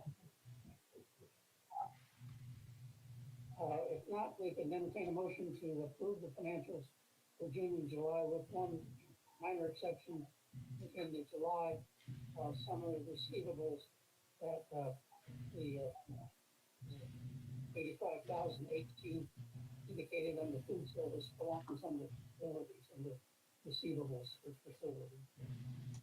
Do we have a motion for that? I so move. Second. Moved and seconded, discussion. Those in favor say aye. Aye. Aye. Chair votes aye. Thank you very much, Nick. Let's move to our favorite part of the agenda, which is the fourth quarter financial report approval for ATD. Okay, yes, this is the time to do that. And this is for the first quarter, or the third quarter, fourth quarter of last year. And we're answering no to all the questions. So by answering no, it means that we're, not at risk of some of these categories that HED is interested in knowing about. So ultimately, we're reporting that there's no financial issue really at the college at this point. This is the one-page check mark form, which we've all seen. We'll entertain a motion for approval of the fourth quarter HED financial report. FY21. So moved. Second. Moved and seconded, discussion. Those in favor say aye. Aye. Aye. All right, that item is approved. We'll move on to approval for parking lot improvements, contract 6-22.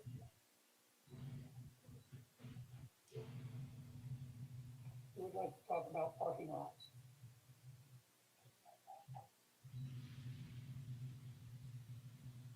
Yes, Donald, Mr. Chair, computer. My computer is running really slow right now, so what this is really a contract to do some parking and access for parking lot improvements right around the facilities area of the college. And it includes paving and other improvements for this dirt parking lot. And the total price is $221,900 plus GRT for a grand total of little over $237,000. It's a pretty straightforward project. And so that I can entertain any questions you might have. I also have some folks from facilities on the call. Part of that I read from Nick was paving an existing dirt lot. Which dirt lot are we talking about? Where's the dirt lot? Hey, Karen, do you want to, or Dobby? Sure. Good afternoon, President Rowley and board members. The lot is directly north of the facilities and operations and general services areas.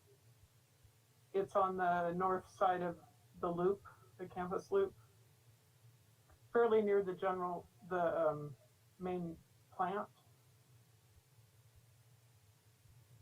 It's at the, can you hear me?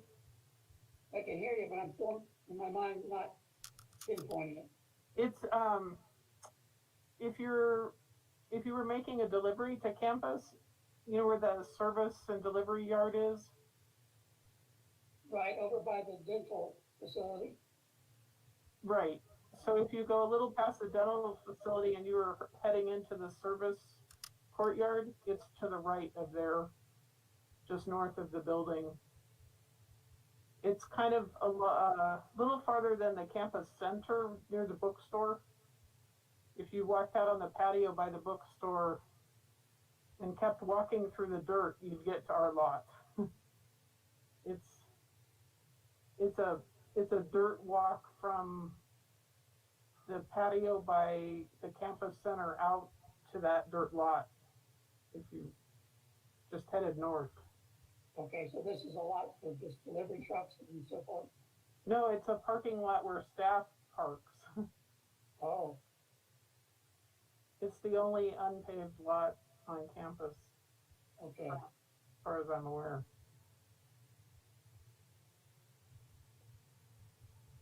Okay, other questions and about the parking lot improvements contract? If not, we'll entertain a motion. I still move. Second. Those in second, discussion. Those in favor say aye. Aye. Aye. Aye, chair votes aye. Item B, change order for in excess of $100,000 for the Siemens microgrid contract.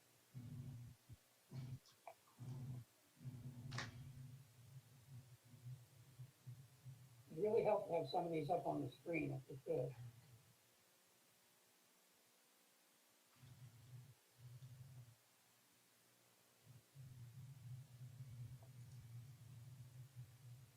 As I recall, this had a lot to do with boilers that were not included in the original estimate or were included as an option, a contingency.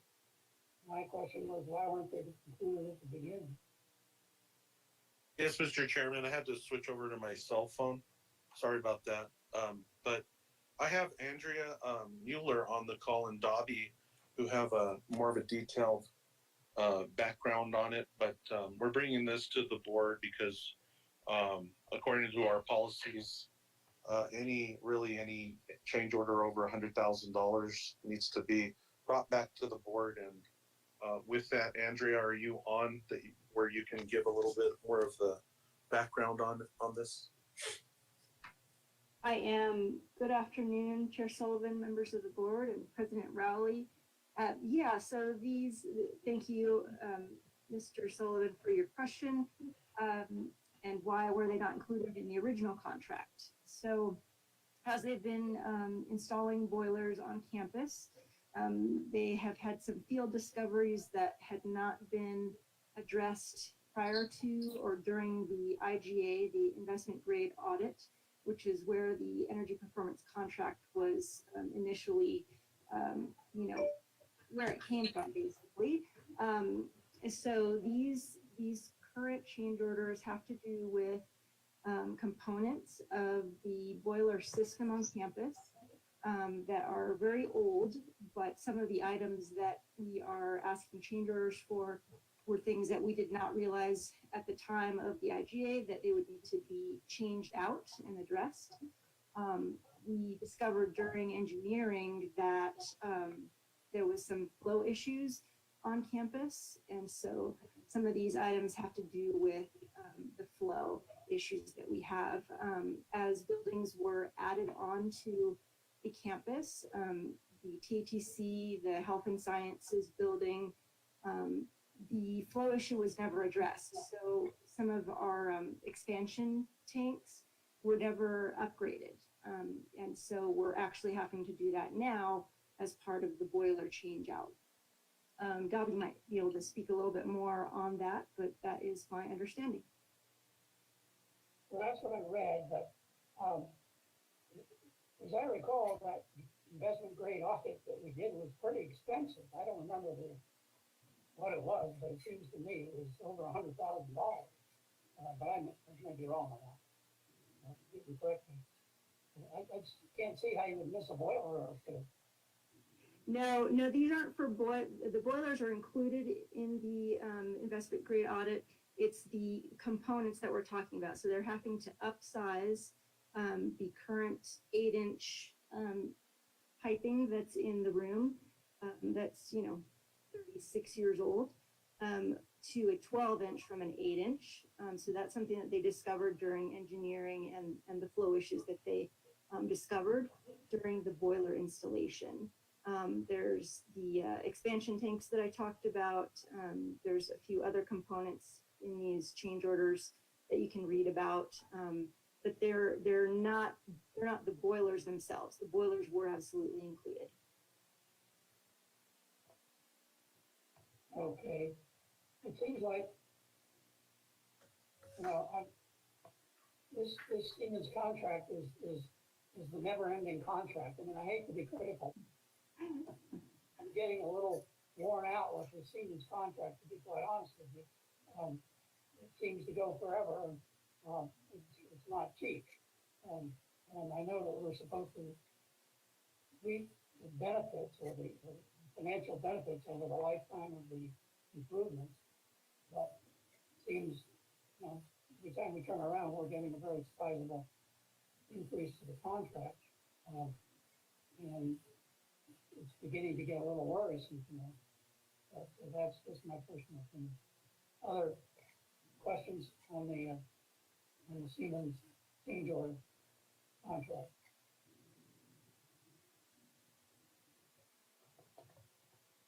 No, Mr. Chair, I do want to kind of resonate your sentiment.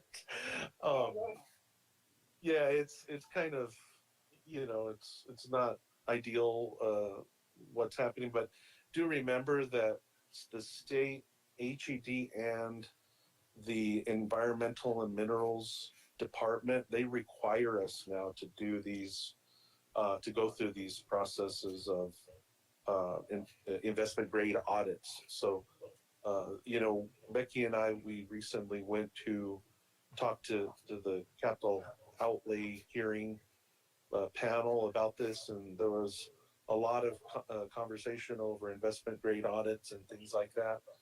And so it kind of is what it is, but again, we're required to go through this process, and it is complicated. I mean, it's a big project.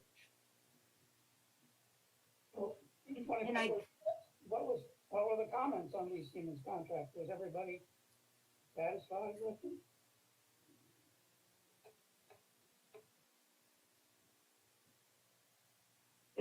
if I can address that question, when we did have the meeting with HED, they were actually very pleased. The Minerals and Natural Resources Department, Harold did speak about our project, and he was pleased to say that it's important in terms of resiliency on campus, or resiliency for all campuses, but ours specifically, we're really addressing that resiliency issue, which is sometimes we'll lose power, and we can lose power for several hours on campus. And that's, loss of work and loss of time, and challenges for the facilities team. So in that way, in that regard, it's really an excellent project, but I do understand your sentiment. These are the first change orders that we've received that have, changed, or that are being spent towards contingency. So these are the first that we've seen in this project so far. And what is the total dollar amount? I think it's 200,000 and some. Let's see what I have on my screen here. I've got a value of 204,762. It's a little hard to find it. Yeah, the total amount for the change orders is 200,192.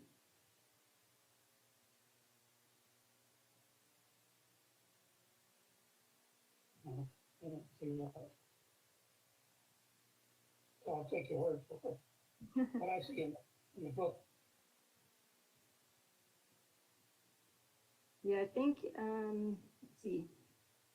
What page is that on? Yeah, I apologize. The one sheet that you're missing is the sort of the summary sheet, showing all of the contingency expenditures here. We have a total of 4 of them.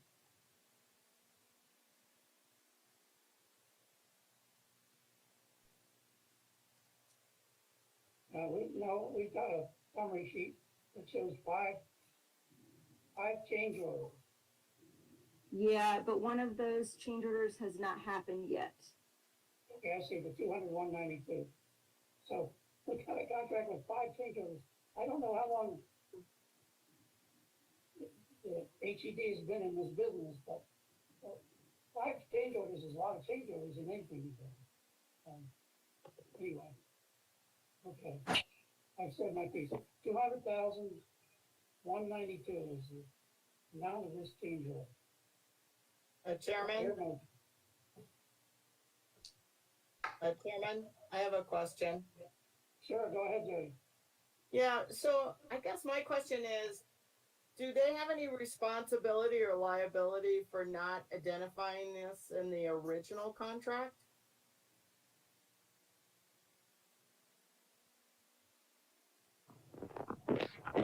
I would say if you ask them, they would probably say no.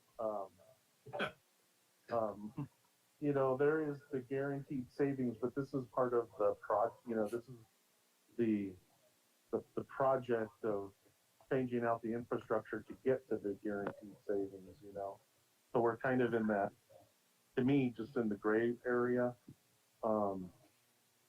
And so, yeah, it's a good question, but I would think that this is part of the project, and the way it sounds to me is that it's one of those situations where, with construction, once you start digging into the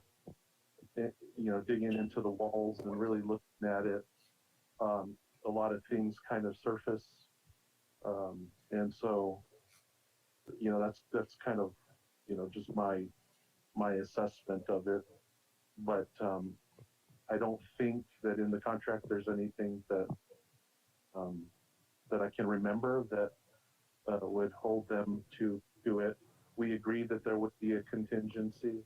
The contingencies, it's not in excess of the original budget. It's a part of the original, overall budget that we have had in place from the beginning. So this is not an increase to anything. It's within the budget, but it's in the contingency portion of it. Right, and I agree, Nick. I share some of Jack's concerns, especially that they have done this for a long time. They assured us they did a thorough review. And so, it's just disconcerting that now things are popping up that seems like an experienced contractor would have already been checking. But, just something to keep an eye on for sure. Oh, absolutely. I'm right there with you. And again, the college policy is that if the board approves these change orders, that we have to come back with any other change order to the board that would be an escalation of 20%. So I have that in mind. I definitely will bring those to you. And if it, if additional, I agree, Mr. Chair, 5 change orders are a lot. And so, hopefully this is it. It better be it. Well, actually, there's 2 more coming. If you look at the summary of changes, now these are 5, this one is now 200 and 192. There's 2 more coming. One of them is expansion tanks, north and south lamps, which was discussed. That's not included in this change order. And another is change order 6, which doesn't even specify anything what it is, but it says to be determined, the same way with the expansion tanks. So we're going to see this agenda item again. I feel confident. Yeah, and I will bring them to you if they're in that 20% escalation area. But yeah, I'll convey. I think that your concerns are definitely what we're going to convey to the contractor and Siemens, and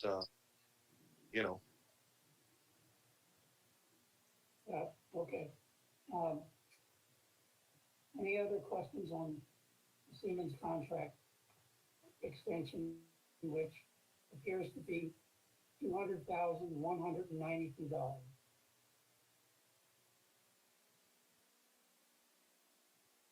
Okay, we'll entertain a motion.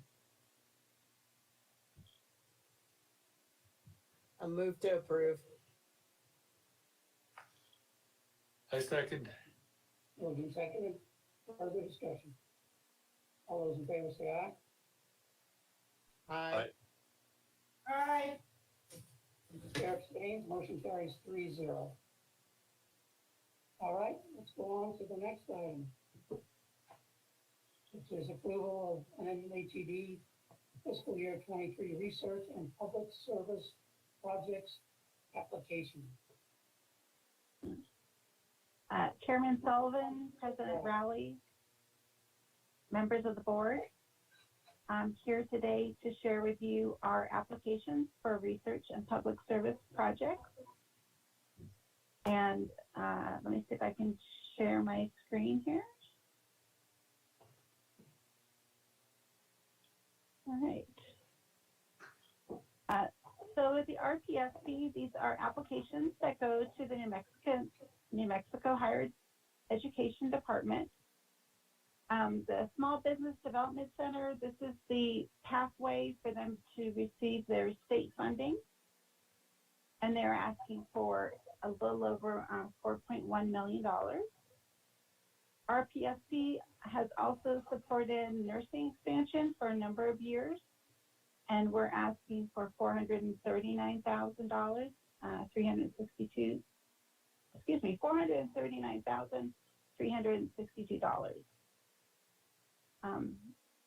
We're also asking for further funding for our Firstborn program to expand to the Institute for Innovative Families program, and that's for $235,000. We're also asking for continued funding for the teacher education expansion and support at $150,000. And finally, for continued support of the emergency medical services provider mental health resiliency pilot project. At this time, I stand for any questions. Question. So Sure. on the nursing expansion, and actually the president and I have been talking about this on a bigger scale, but what does this get us? How many more nursing students do we get graduating?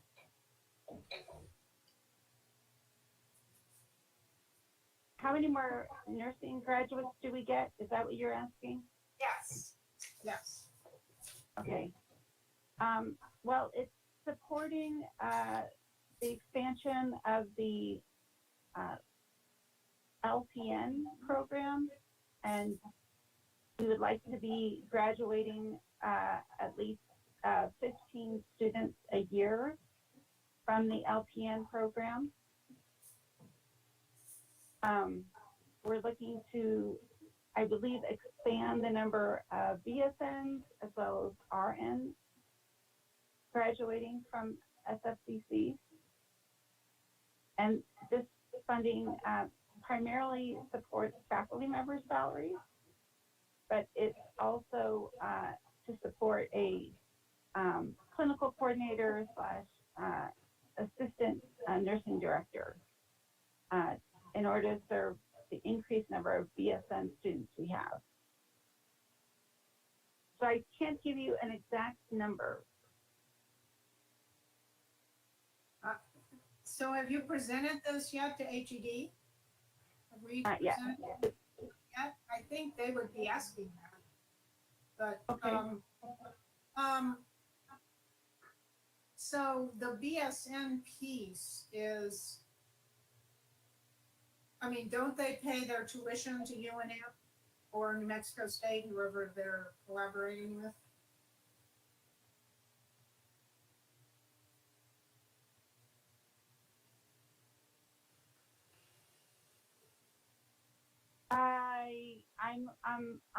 I'm pausing because I'm not sure of that question, and I'm wondering if Carrie is on the meeting with us, if she could answer that more fully.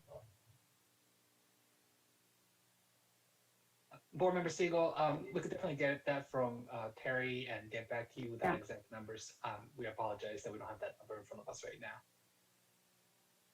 So when is the presentation to HED for the RPSP? The applications are due to HED on the 16th of September, and then early October, they usually have hearings, although last year they did not have any hearings for projects that had continuation funding. So I'm not sure what they're going to be doing this year for hearings. Mm-hmm. And what did we ask for expansion for nursing last year? If you can just give me a minute, I can take a look here.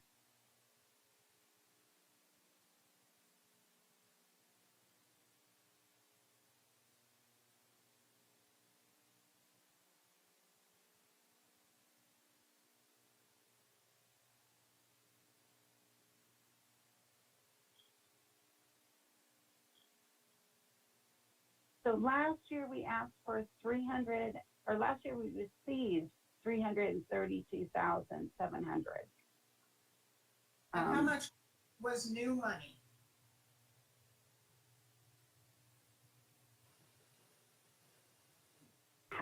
So, Board Member Siegel, can you clarify that question? How much of the 332,000 was new money? Right, because we get an appropriation every year in a line item for our nursing program, and I don't believe that 300,000 is new money. I think it's an increase, but not new money. That was the thing. Yeah, that was an amount we got last year with a slight increase, and I've asked Terry to jump in so she could answer these questions. So if you could give us a moment. Great.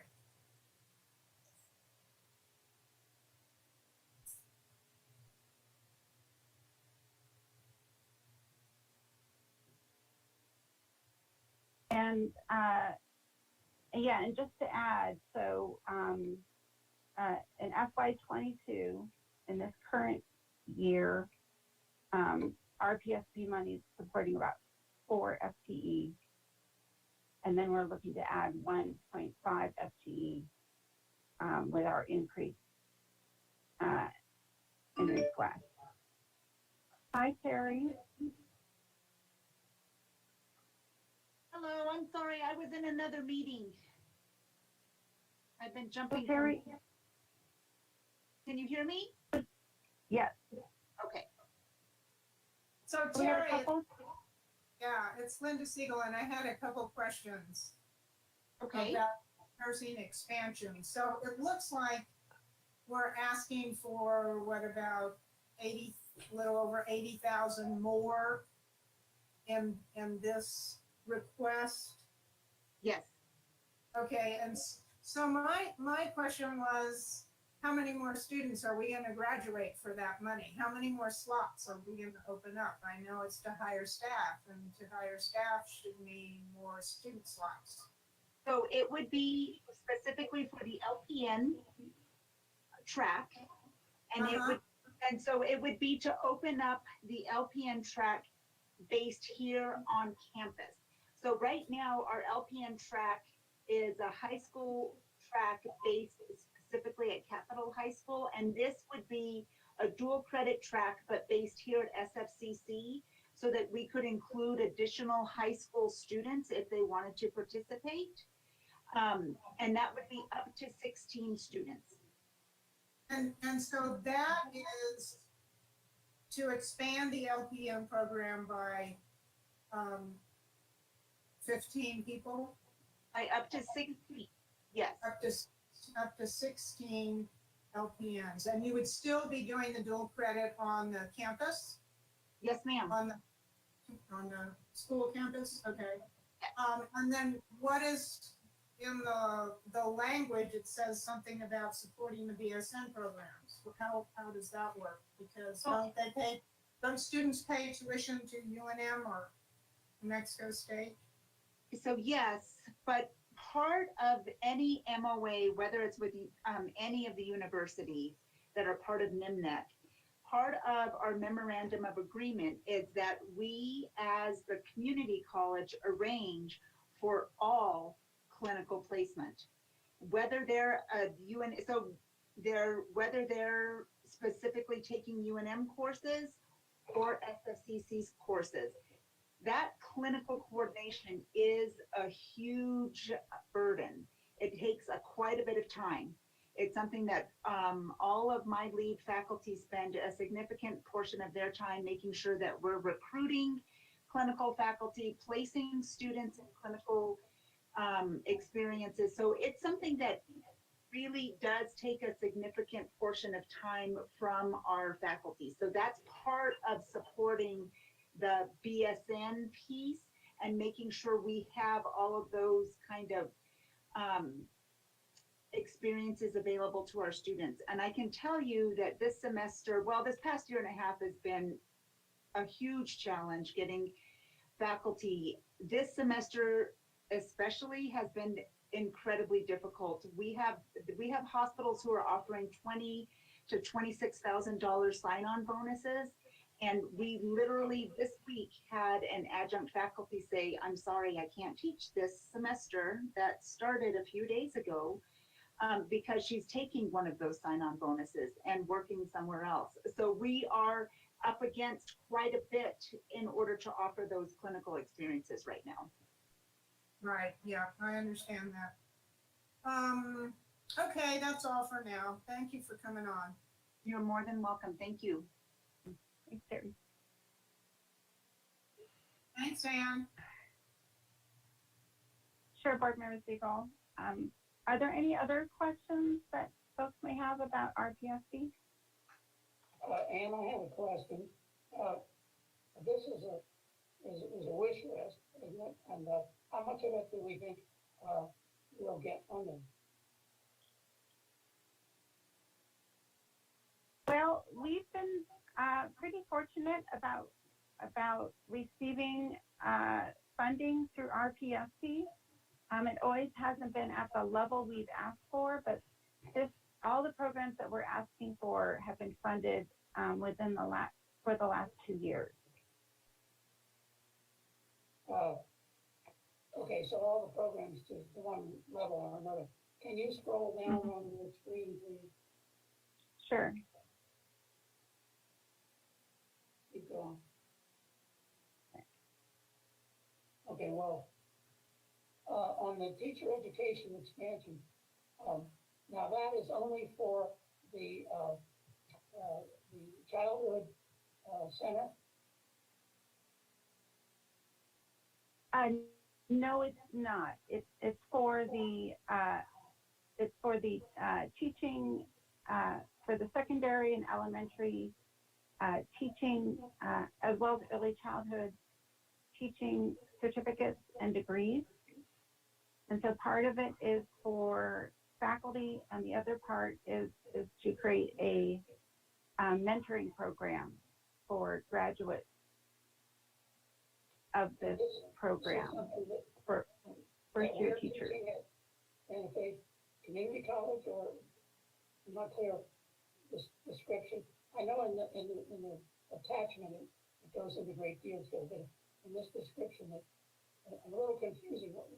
What does this do? Is it for teachers at the college? No, it's not for teachers at the college. It funds a new teacher residency program.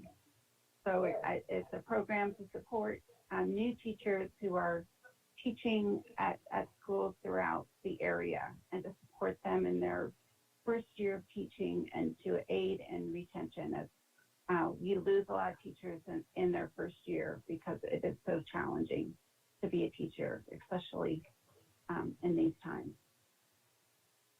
Okay, so it's for teachers at colleges throughout New Mexico? So it's teachers at secondary and at elementary and secondary schools. Oh, elementary and secondary, anywhere in New Mexico? I'm not sure if they're planning to do it statewide, but definitely teachers in this area, just because I think there is some, face-to-face contact with the mentors who are in this program. On that point, Mr. Chair. So Becky, wasn't this something that Veronica Garcia, our former superintendent of Santa Fe Public Schools, talked to us about, really having mentors for our this residency program, or am I thinking of something else? Member Siegel, Mr. Chair, I'm pretty sure that she did. She really, this is not, this idea has come up before, and I think that, there's so much, as Ann pointed out, there's so much attrition in this field that, especially in the first couple of years, it's, not what people thought, or just a lot harder. So this is a pretty proven method to try to keep people in the field and make them successful their first year.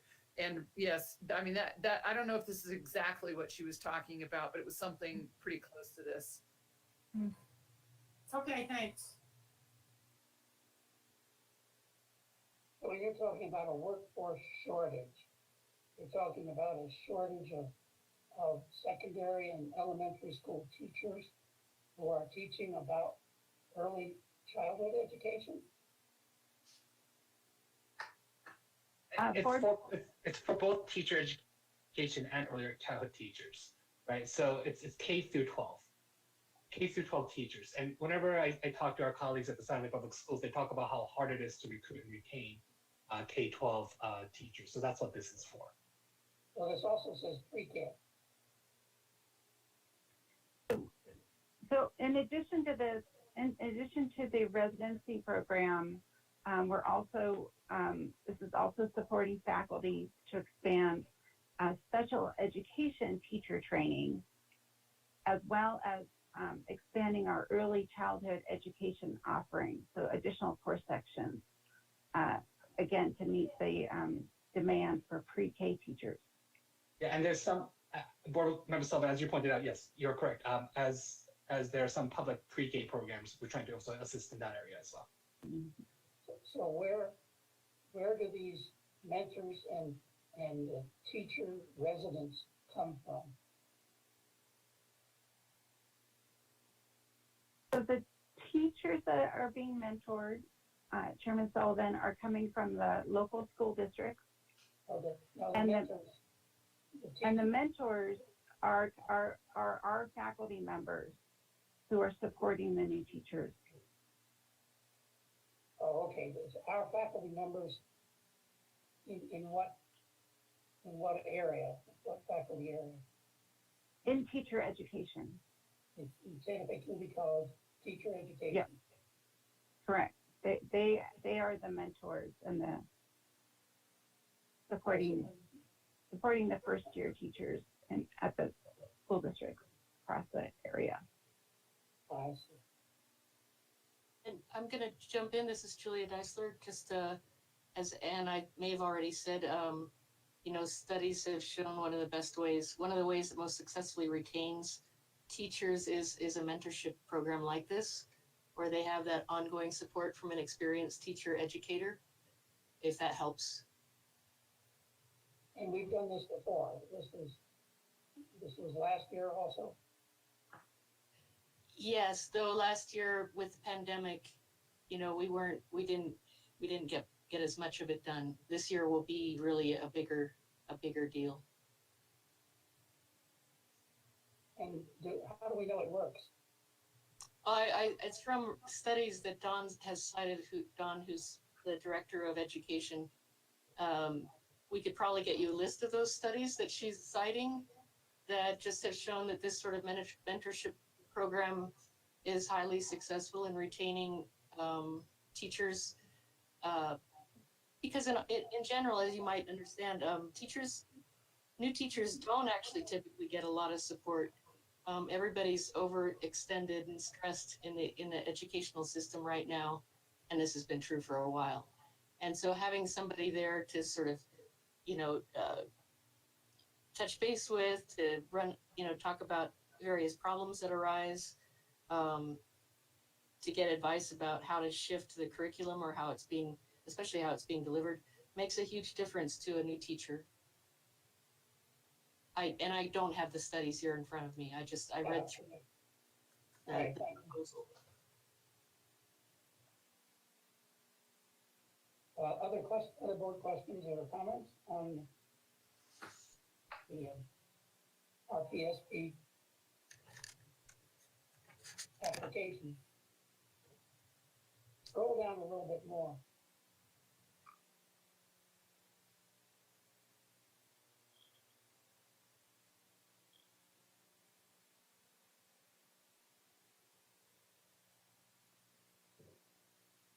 I was interested in the EMS thing where the number of EMS providers that have attempted suicide. That's pretty scary.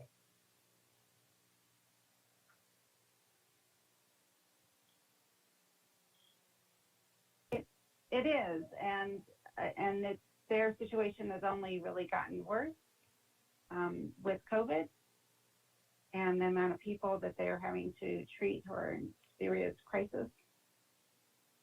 It causes a lot of PTSD and EMS workers and paramedics.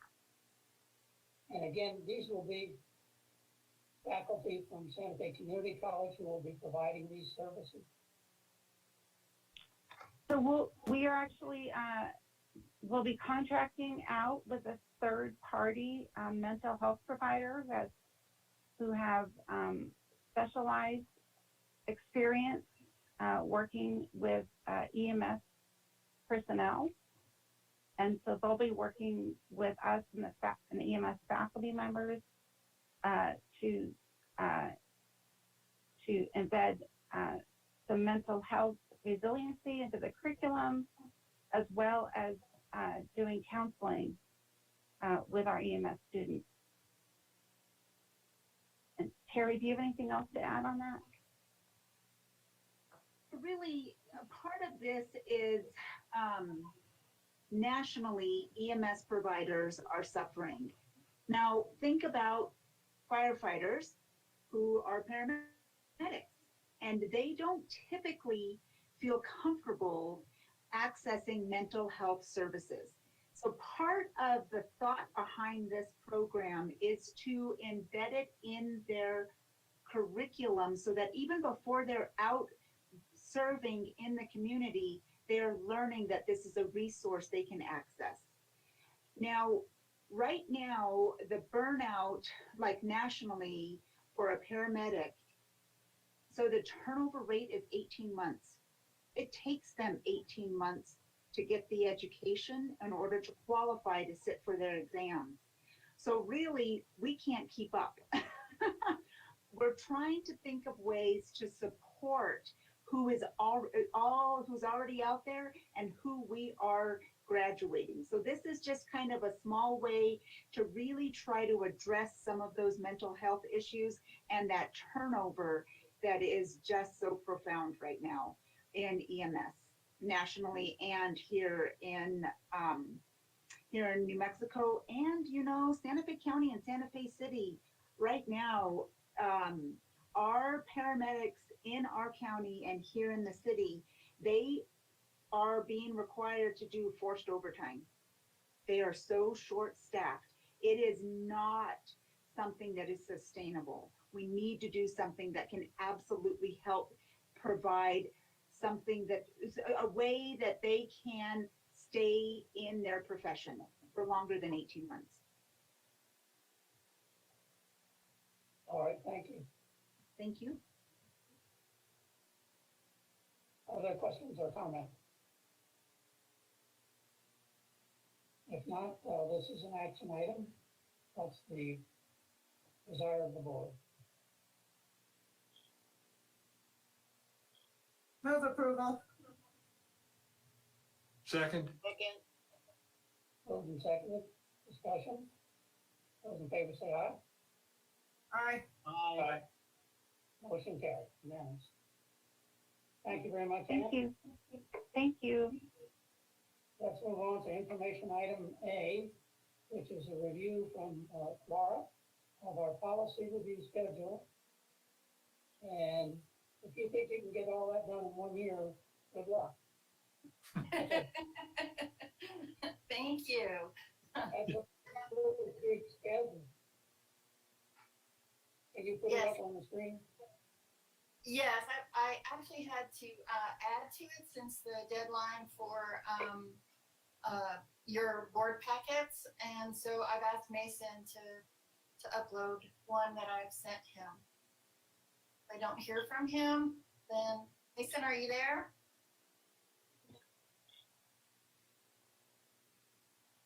Okay.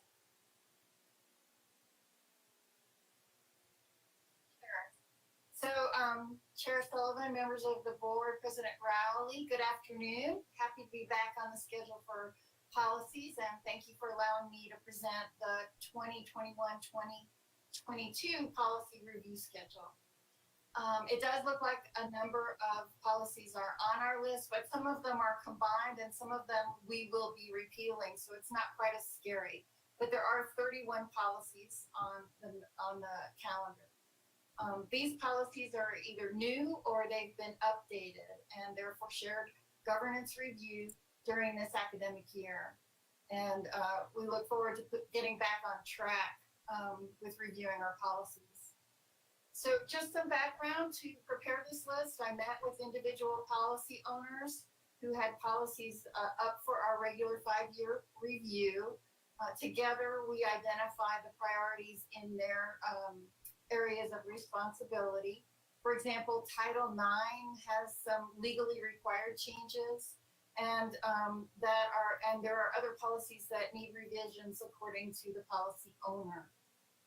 Once the list was compiled, I shared this schedule with the executive team, and now I'm sharing it with you. You might can you make it a little bit bigger for us, Mason, please? Thank you. So there's one governing board policy 1-31. we will just be adding a section on cash reserves that Nick is preparing, and we won't need to go through the entire policy because it's not actually scheduled for a full review. And then as you can see in section 2, we took a look at any of the policies that require changes because of Title IX. And we have decided, working with legal counsel, to create a new policy just for Title IX, and then to address 2-22 and 2-23, which we hope to combine into one policy, and then 2-28. There's a new policy in section 3 for online teaching and learning. And scroll down, please, Mason. Now we have section 4, our most popular section. Nick and Luis and I have met to talk about what needs to happen in this area. So we're catching up on some of the policies we were unable to present for review in the past. And so some of these we will look toward hoping to combine and be able to repeal, so there are less, less total number of policies in this section. And others are up for review and need some refining. And then if we move down to section 5, we have 2 policies there. This is Nick's area: art displays and artistic expression, and key distribution and control. And then under section 6, Nick is also very popular. He's got payroll and deductions. And then we've done a ton of work with Corey in section 7. She took a deep dive into the policies that need to be revised, combined, cleaned up, and has also, working with legal to make sure we're covering our bases, has put together this full list. But as you can see, there are 1, 2, 3, 4 that we hope to repeal as we bring them forward for your consideration. And I welcome any questions or recommendations that you might have. Thank you. And Laura, we just the other meeting approved a new policy on revising policies, didn't we?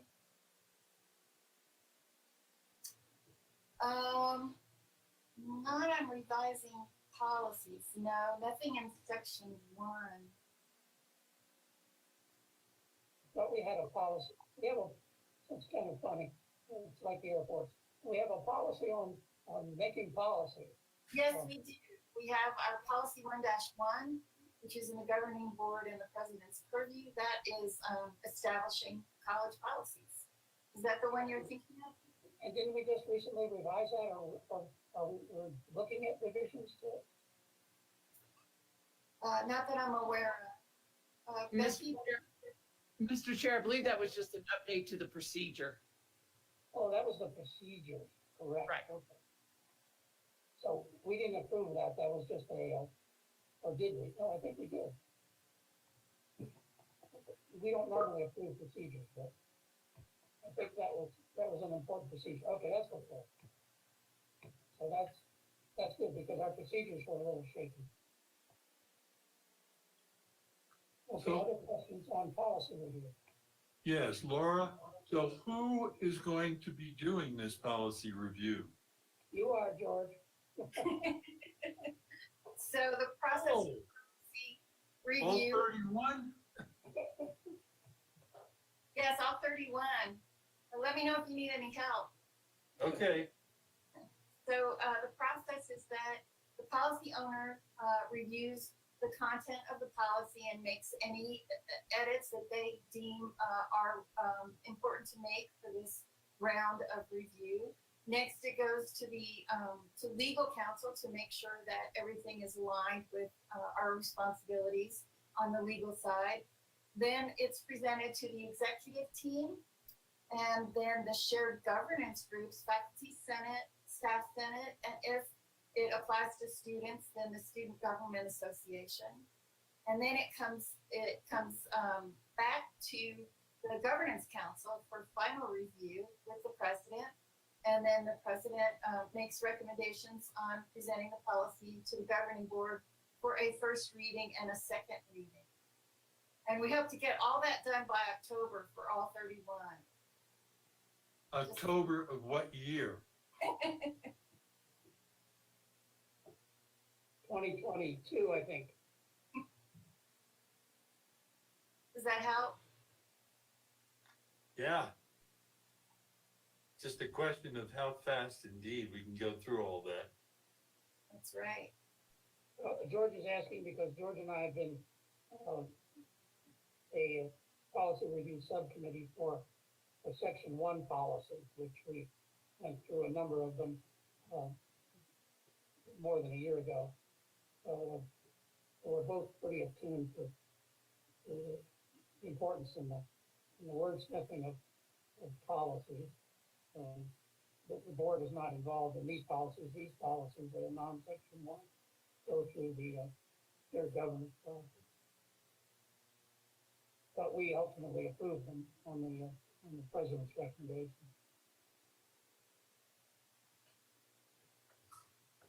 Other questions? Thank you. This is just information item, so thank you very much, Laura. Thank you.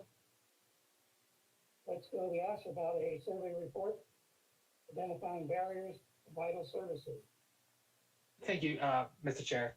Members of the board, President Rowley, with great pleasure, actually, I get to share some data with you all.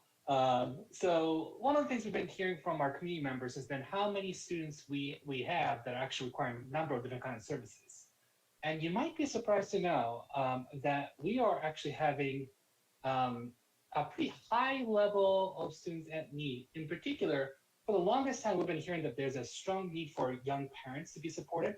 This is one of the reasons why we've started the EOYF cohort, where we're trying to help young parents come back to school and then get a medical degree and have a high wage job in the outskirts afterwards. But one of the things we did was we actually, in March of 2021, we did a survey of our students saying, hey, what kind of services do you need? Where do you need help? And what we found out was shocking to me. Although I'm not surprised. Not shocking is not the right word. It confirmed my suspicion, right? About 36% of our students are young parents, at least have parents between the age of, parents who have their children between the age of 0 to 18. And so, that means almost 1/3 of our parents, 1/3 of our students are parents. So that leads for us to start thinking about how important the kids' campus is and the Early Childhood Center of Excellence is. In addition, in this particular survey, we found out that almost 34% of our students have an income level less than $25,000. So that speaks to how important we need to find some sort of financial services in addition to childcare services to really help our students be successful at SFCC. And it goes into a number of other questions on that survey. This survey is in particular in partnership with a nonprofit organization called Anna Age 8. And they've been trying to do this similar kind of surveys across New Mexico. And I know because the time is limited, I won't go into every great details, but I would be happy to stand for any questions. The only thing I would ask Yash is, the charts were very interesting and the percentages in each category. And then when I got to the end of the 7 recommendations, I was really disappointed because the recommendations seemed to say, what you need to do is you need to look into this. But I was looking for something a little more concrete. Can you summarize what those recommendations are supposed to tell us? See, that recommendation was really more designed that survey in general is designed for a county level survey rather than an institution of higher education. So what I would recommend for the governing board and of course the college and in general is to look at the individual data and see what we need to do. So for example, transportation came up as an issue for some students, right? And we've been working on trying to make sure we have a better bus routes. Once again, the childcare facilities, that seems to be a big issue, especially when we're talking to different community members across Santa Fe. So having some sort of flexible solutions to the childcare challenges of our students, I think is going to really improve student success in a large way. And to that end, I'm really excited to have Katrin Allred, who recently joined us as the head of ECC of ECHO, Early Childhood Center of Excellence. So I think that's going to be helpful as well. And then I'm going to be presenting in a little bit about Mayors for Guaranteed Income project, but having additional financial support so parents could actually go to school without having to, juggle what's already full. Their plates are pretty full already, so not juggling too many things, so they can really focus in school. This is going to be another recommendation I have for the institution. Okay, so focus on the specifics, not the summary, is what you're saying. Yes, sir. Okay. Other questions for Yasha on this study? If not, looks like you're up to do the MGI presentation. Thank you. So back in February, the city approached President Rowley and her leadership team to really collaborate with the city and a national organization known as Married for Guaranteed Income to try to provide $400 a month stipend to students. And we had a number of different conversations about what's the best way to do that. They said that they were really interested in our success we had with that EOYF cohort, and they wanted to build on that. And so quickly, our conversation moved to really providing financial assistance to young parents who's attending SFCC.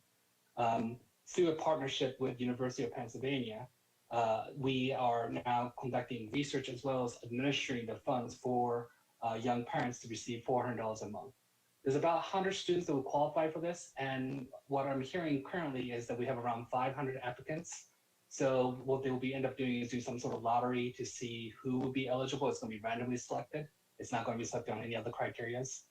And then for the students who don't get it, we plan to send out some follow-up emails to provide some assistance in terms of financial aid. Big credit goes to, of course, Dr. Tomasina Ortiz-Gallegos, Deborah Balt, Nick Pez, President Rowley, everybody else on the marketing and public relation team who has done a tremendous job of outreach. Without their help, we couldn't have been as successful as we are right now. And so the application closes at the end of this month, and from there, we'll probably be able to distribute the funding by end of September because there's some orientation we need to do beforehand. And with that, I'll stand for question. And yeah, how long will this funding last? Is it just for 1 year or is it more? It's just for 1 year currently. The funding is for about $500,000, and that's going to be distributed over the course of 12 months. However, one of the things we are trying to do is see if people will be interested in fundraising for this activity so we could continue on for a longer period. And am I to understand that this same kind of program is occurring, is being implemented in other places in the country? And there's going to be some research and evaluation of the program. Absolutely. There's actually 2 or 3 places in New Mexico that's trying out something like this. Although ours is slightly different, because we knew that the young parents had a special needs, we really wanted to focus to that segment of the population. Other places might be randomly giving out that money, but the city was very interested in our successes, so they wanted to build on that. Right. And are there any other services that accompany the financial support? In this particular case, no, but we do plan to offer a variety of support through our Welcome and Advisory Center.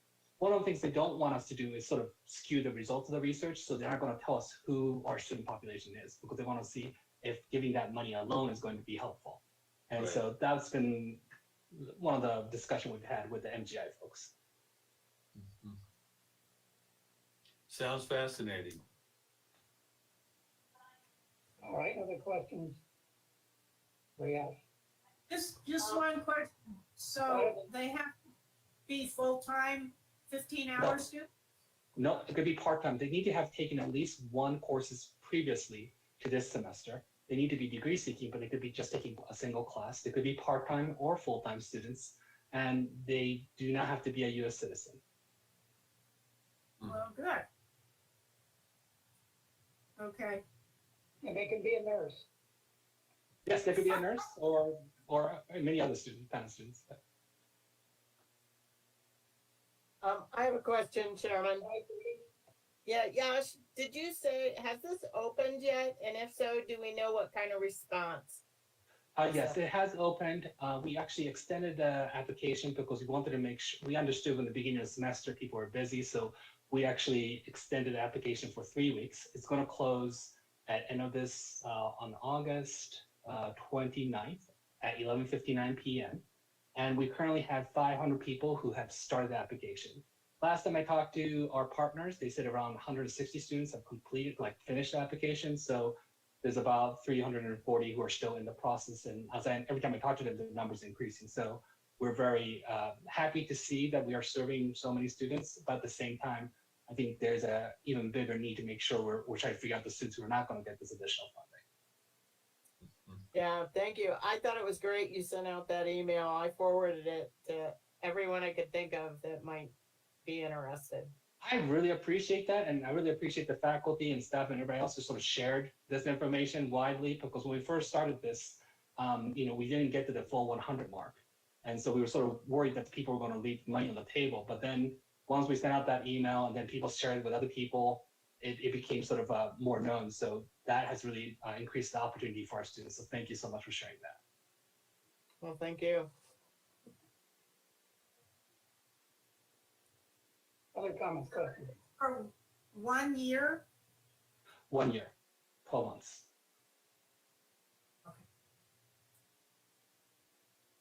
All right, if not, thank you. This was an information item. We'll move to matters for SFCC policy. We don't have any first readings, so that's item 12. So we'll move to item 13, for board reports, discussion, and other business. Start with you, George. Any reports or discussion? Report discussion on what? On anything you want. Oh, well. Well, pertaining to Santa Fe Community College would help. Okay.